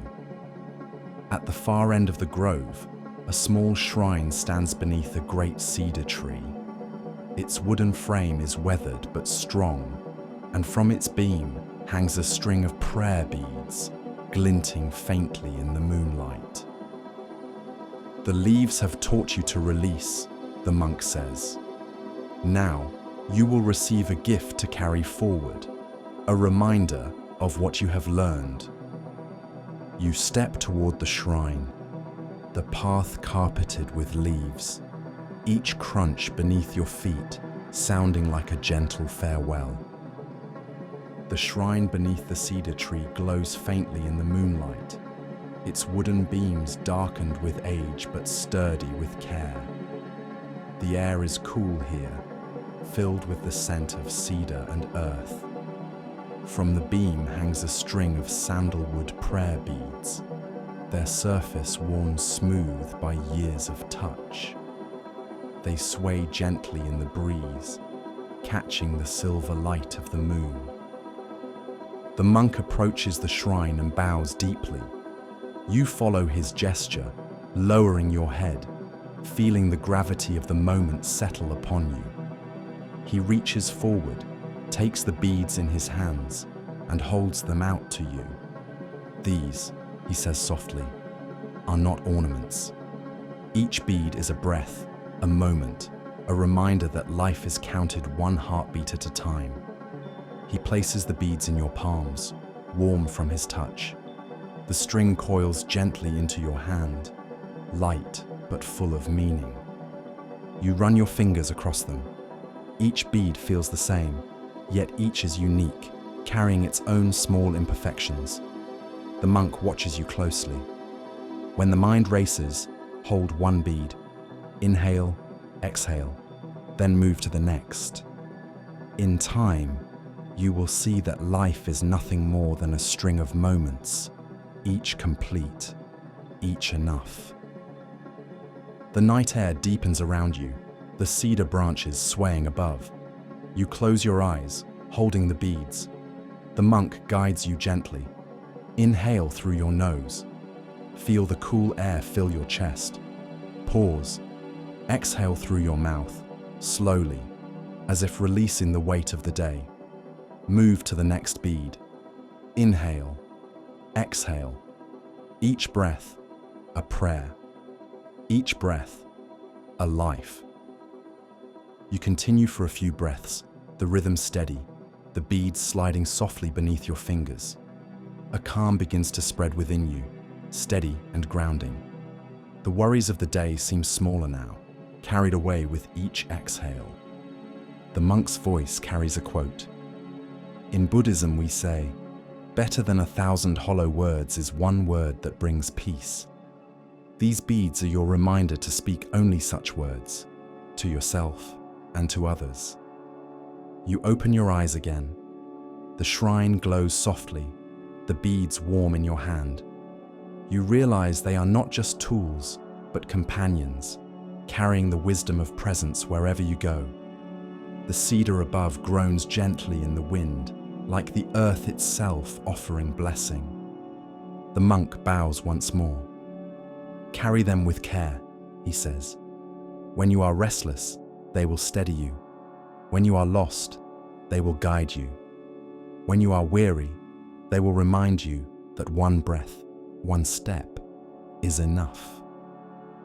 You place the beads around your wrist, their touch grounding you. For a moment, you feel as though the night itself has given you a gift. You stand taller, lighter, as if the beads have woven you into the rhythm of the world. The monk turns, leading you down a path lined with lanterns that glow faintly in the darkness. The beads have shown you stillness, he says. Now, the path will show you how each step, like each bead, carries you home. You follow, the beads resting against your skin, each one a silent reminder. Breath, presence, peace. The path leads you into a quiet grove where tall trees rise like pillars, their branches stretching wide across the night sky. The season has already touched them. Leaves of amber, gold, and deep crimson cling to the branches, though many have already fallen. The air carries the crisp scent of autumn, mixed with the faint sweetness of decaying leaves returning to the soil. The monk pauses at the grove's entrance. He gestures toward the ground, where leaves lie scattered in patterns the wind has drawn. This is the lesson of impermanence in motion, he says. The leaf does not resist when its time has come. It loosens, it drifts, and it joins the earth again. In Zen we say, let go or be dragged. As you walk deeper, a breeze stirs the branches overhead. Several leaves break free and begin their slow descent. You stop to watch them. Each falls differently. One spins wildly in circles, another drifts lazily back and forth, another plunges almost straight down. And yet all land softly, without struggle. The monk bends to pick one up. It is golden, veined, its edges curled inward. He holds it carefully in his palm. When the leaf falls, the tree does not mourn. It knows this is the way of life. Without letting go, there would be no room for new growth in spring. What feels like loss is part of renewal. You take a leaf from the ground as well, tracing its ridges with your thumb. It is delicate, yet it has traveled through seasons, sun, wind, rain, before reaching your hand. It carries its story quietly, without complaint. The monk continues along the path, and you follow. Leaves crunch beneath your feet, releasing their earthy fragrance into the night air. We cling to what we love, he says. We cling to what we fear. But when the time comes, Life asks us to release. Letting go is not the end. It is the beginning of what comes next. Overhead, a sudden gust shakes the branches, sending dozens of leaves into the air at once. For a moment, the grove becomes alive with color, a storm of gold and red swirling downward. You stand in awe, feeling as though you are inside a painting, each leaf a brushstroke carried by the wind. Some land on your shoulders, others in your hair, each one a gentle reminder that falling can be graceful. The monk watches them with a serene smile. In letting go, the leaf does not fall into nothing. It becomes part of the soil, which feeds the roots, which brings forth new leaves. Nothing is wasted. The cycle is whole. You reflect on moments in your own life when letting go felt impossible, of people, of places, of times that had passed. And yet, looking back, you see how those endings nourished new beginnings, how what once seemed like loss became the ground for growth. The monk kneels to clear a small space among the fallen leaves. He draws a circle in the earth with his finger. Everything returns, he says. The leaf to the soil to the tree to the air. We too are part of this circle. To resist it is to suffer. To accept it is to be free. The grove grows quiet again as the breeze subsides. A single leaf flutters down, landing gently in the circle he has drawn. It feels like a punctuation mark at the end of his teaching, perfectly placed. You take a breath, the cool air filling your chest, and feel a softness in your heart where tightness once lived. Perhaps letting go does not mean losing. It means returning, becoming part of something larger. The monk rises and motions for you to continue. At the far end of the grove, a small shrine stands beneath a great cedar tree. Its wooden frame is weathered but strong, and from its beam hangs a string of prayer beads, glinting faintly in the moonlight. The leaves have taught you to release, the monk says. Now you will receive a gift to carry forward, a reminder of what you have learned.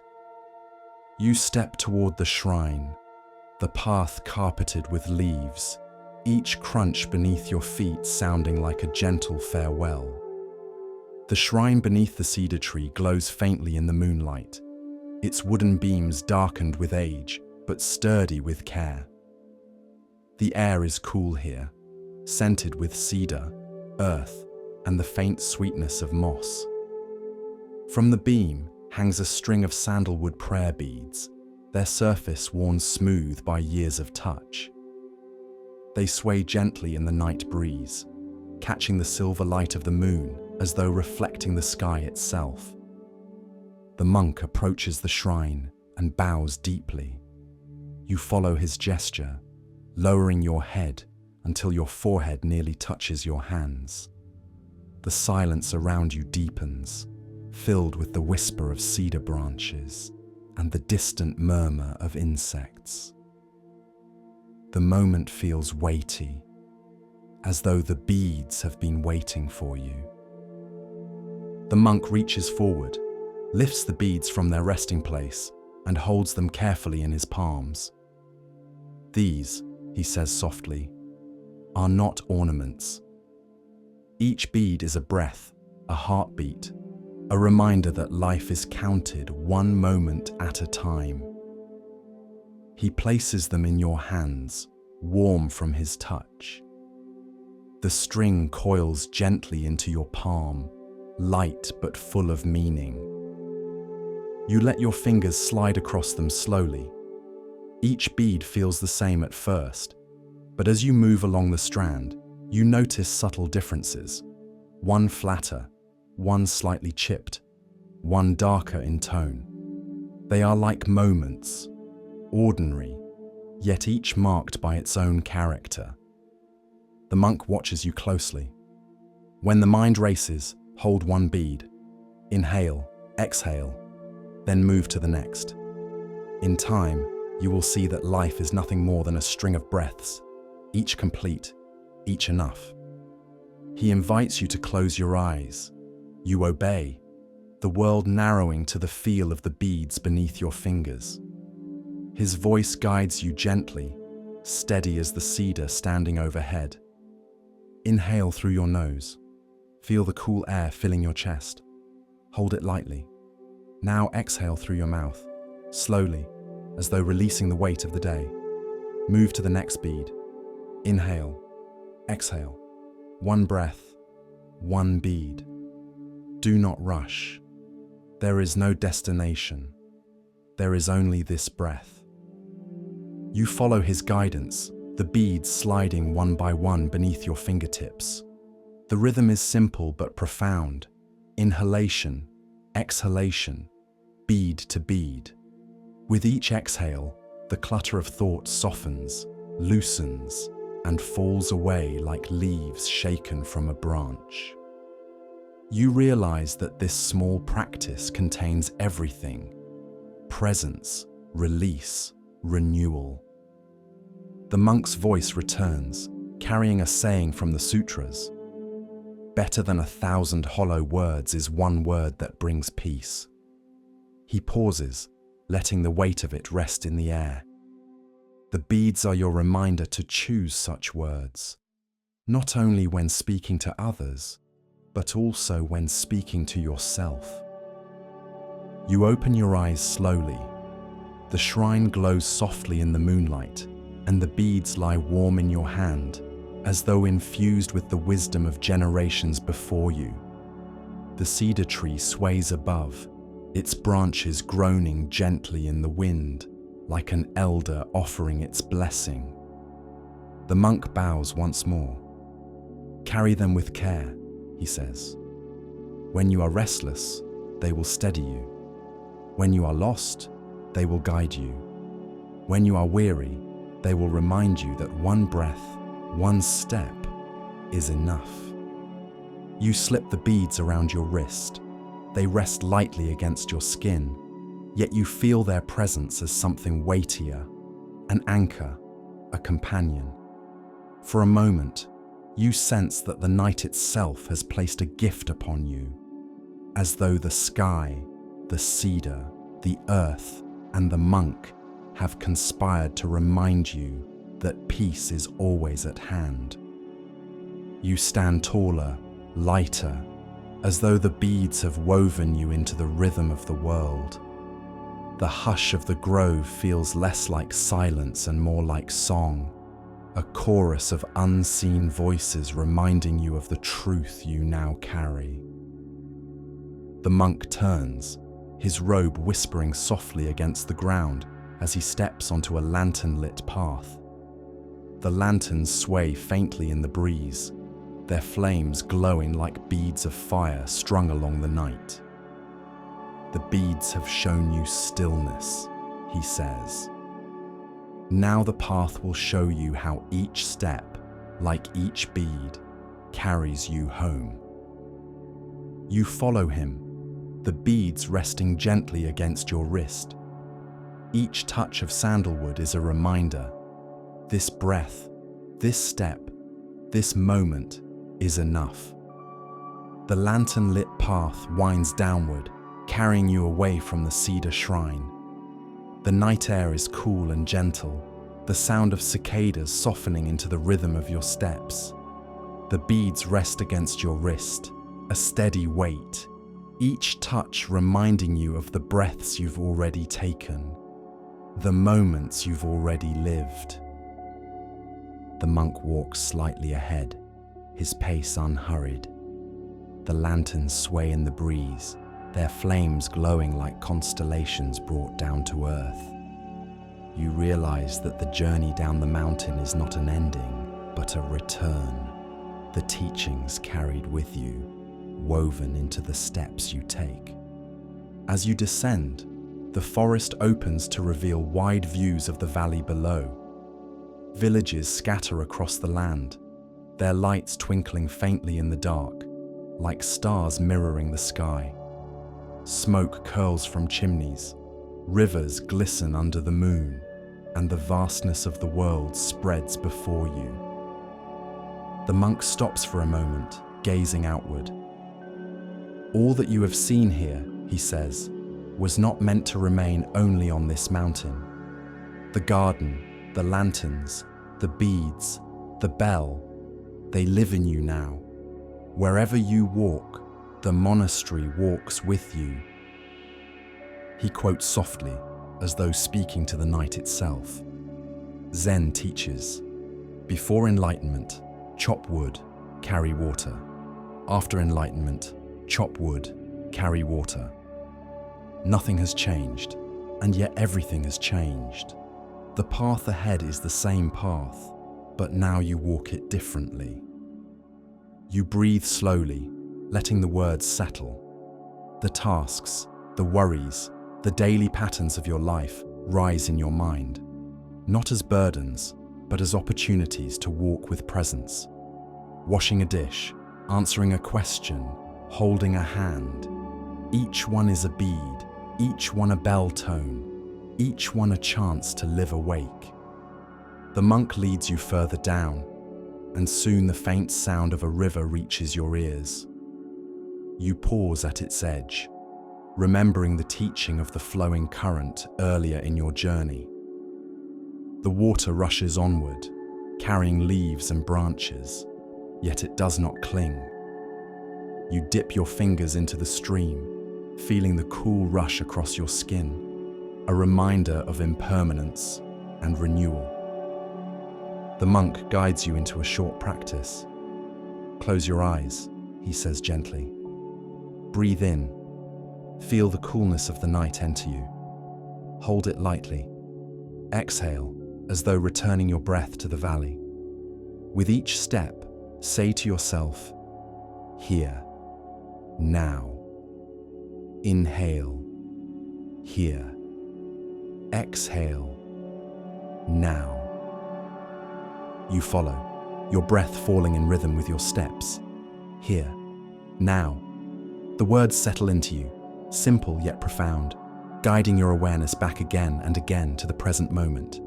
You notice the ground beneath your feet, the weight of the beads against your wrist, the night air brushing your face. Nothing is missing. Nothing is elsewhere.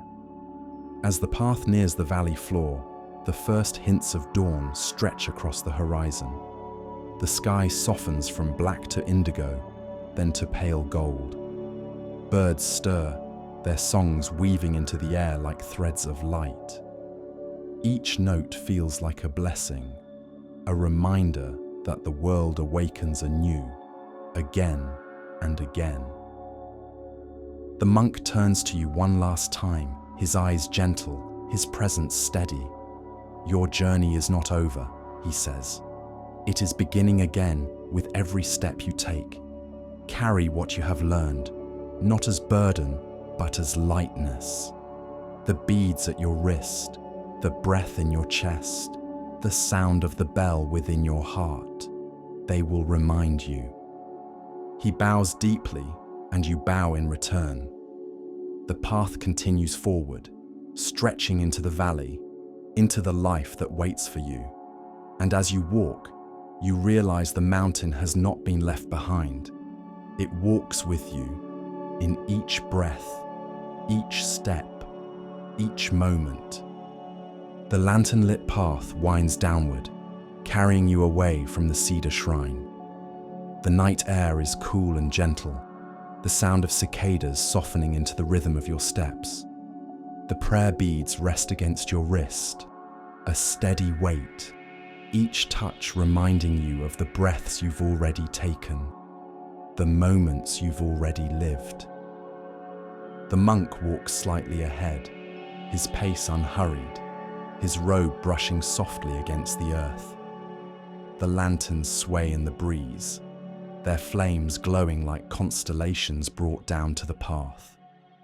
You realize that the journey down the mountain is not an ending, but a return. The teachings you've gathered carried with you now, woven into every step. As you descend, the forest parts and reveals the vast valley below. Villages scatter across the land, their lights twinkling faintly in the dark, like stars mirroring the sky above. Wisps of smoke curl from chimneys, rivers glisten under the moon, and the wide earth stretches into shadow and silence. The scene feels both ordinary and sacred, as though the whole world is bowing quietly toward dawn. The monk pauses and gazes outward, his face calm in the moonlight. "All that you have seen here," he says, "was never meant to remain only on this mountain. The garden, the lanterns, the beads, the bell, they live in you now. Wherever you walk, the monastery walks with you." His voice softens into a whisper, quoting words that feel older than the stone itself. Before enlightenment, chop wood, carry water. After enlightenment, chop wood, carry water. He turns to you with a faint smile. Nothing has changed, and yet everything has changed. The path ahead is the same path, but now you walk it differently. You breathe deeply, letting the words settle inside you. The daily tasks of your life arise in your mind, not as burdens, but as possibilities. Washing a dish, answering a question, holding a hand, even pausing to breathe. Each is a bead, each is a bell tone, each is a moment to live awake. Further down, the faint murmur of water grows clearer. Soon you arrive at the edge of a stream. Its current glimmers with moonlight, rushing forward yet carrying everything with ease. Leaves, twigs, blossoms, fragments of the forest. You kneel and dip your fingers into the water. It is cold and alive, a reminder of impermanence and renewal. The stream does not hoard what passes. It lets go, and by letting go, it stays whole. The monk closes his eyes briefly, then speaks. "Let us walk as the stream flows, present, effortless, alive in each step." He turns to you. Close your eyes for a moment. You obey. His voice guides you gently, steady as the current at your feet. Breathe in. Feel the coolness of the night filling your lungs. Hold it softly. Now breathe out, as if returning your gift to the valley. With each step, say to yourself, "Here, now." Inhale, here. Exhale, now. You follow, your breath falling in rhythm with your steps. Here, now. The words echo quietly inside, anchoring you to this very moment. You feel the ground beneath your feet, solid and supportive. You feel the beads against your wrist, each one a reminder of presence. You feel the air brushing your skin, cool and clean. Nothing is missing, nothing is elsewhere. As you walk, the monk remains silent, giving space for the meditation to root itself. The forest breathes with you, cicadas humming, branches swaying overhead. Each step feels lighter, each exhale emptier of weight. It is as though the mountain itself is walking you down, carrying you gently back to the world below. At last the path widens, and the first hints of dawn stretch across the horizon. The sky shifts from black to indigo, then to pale gold. Birds stir in the trees, their songs weaving into the air like threads of light. Each note feels like a blessing, a reminder that awakening is not just a spiritual word. It is what the earth does every morning. The monk turns to you one last time. His eyes are kind, steady, reflecting both night and the promise of day. "Your journey is not over," he says. "It is beginning again with every step you take. Carry what you have learned, not as burden, but as lightness. The beads at your wrist, the breath in your chest, the sound of the bell within your heart. They will remind you. He bows deeply, and you bow in return. The lanterns fade as dawn brightens, and the path stretches into the valley below, where life waits for you. Yet as you walk forward, you realize the mountain has not been left behind. It walks with you in each breath, each step, each moment. The sun rises gently, painting the horizon with gold. You walk on, awake to the day, awake to your life. Beautiful. Let's close the entire journey with a soothing outro that weaves all 24 stories together, offers reflection, guided breathwork, and timeless quotes for meditation. I'll make sure it flows like the reference scripts you admire, in a voice soft enough for sleep, yet grounding enough to carry meaning. The mountain path has brought you here to the Valley of Rest, where the journey comes full circle. You have walked across bridges and gardens, sat in silence with candles and bells, followed streams and fireflies, and carried prayer beads in your palm. Each step, each story, has been a mirror of the path within you, a reminder that peace is not somewhere else, but here, waiting in the rhythm of your breath. The monk's presence lingers, even if you no longer see him. His voice is in the wind, his gaze in the still pond, his footsteps in the path you take forward. You realize that the monastery was never only stone and cedar, never only bells and shrines. It was a way of seeing, and now that way of seeing belongs to you. Think back on the lanterns that glowed along the bridge, teaching that no flame shines alone. Think of the river that carried memories without clinging to them. Recall the fireflies, showing that even a brief light can brighten the night, and the bamboo grove that bent without breaking, whispering resilience. Remember the echo in the cave, reminding you that every action travels farther than you imagine. Each story was a bead, each teaching part of a strand now resting within your heart. There is an old saying from Zen: when walking, walk. When eating, eat. At first, such words sound simple, almost too simple. Yet after this journey, you see them differently. They are not instructions, but invitations to live fully in each act, to let presence transform the ordinary into the sacred. So now, let us pause together, not to add more words, but to breathe. Close your eyes if they are not already closed. Feel the ground beneath you, steady and supportive. Notice the air around you, cool as night, warm as dawn. Place one hand gently on your chest, the other on your belly. Take a deep inhale through your nose. Feel the breath expand beneath your hands, filling the body like a vessel. Hold it lightly, like water cupped in your palms.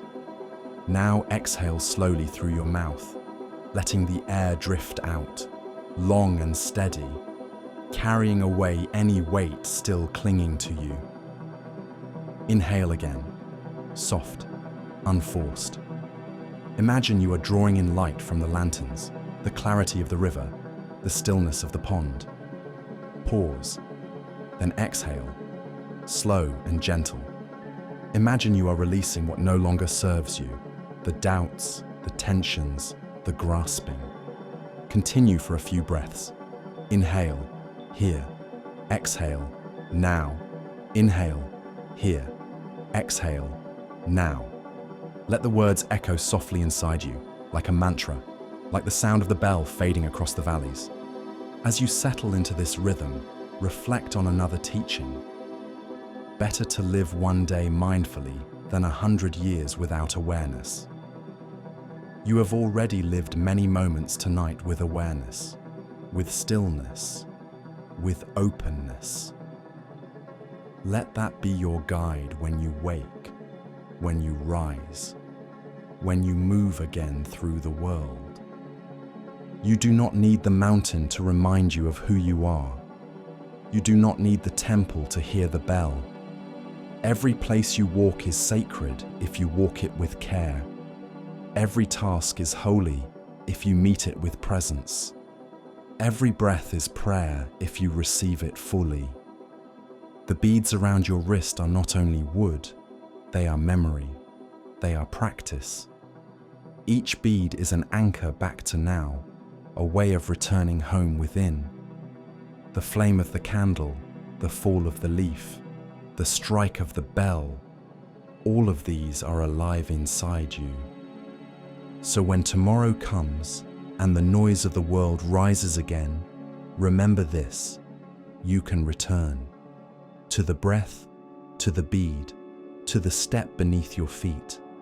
You can return to the awareness that life unfolds one moment at a time, and each moment, no matter how small, is enough.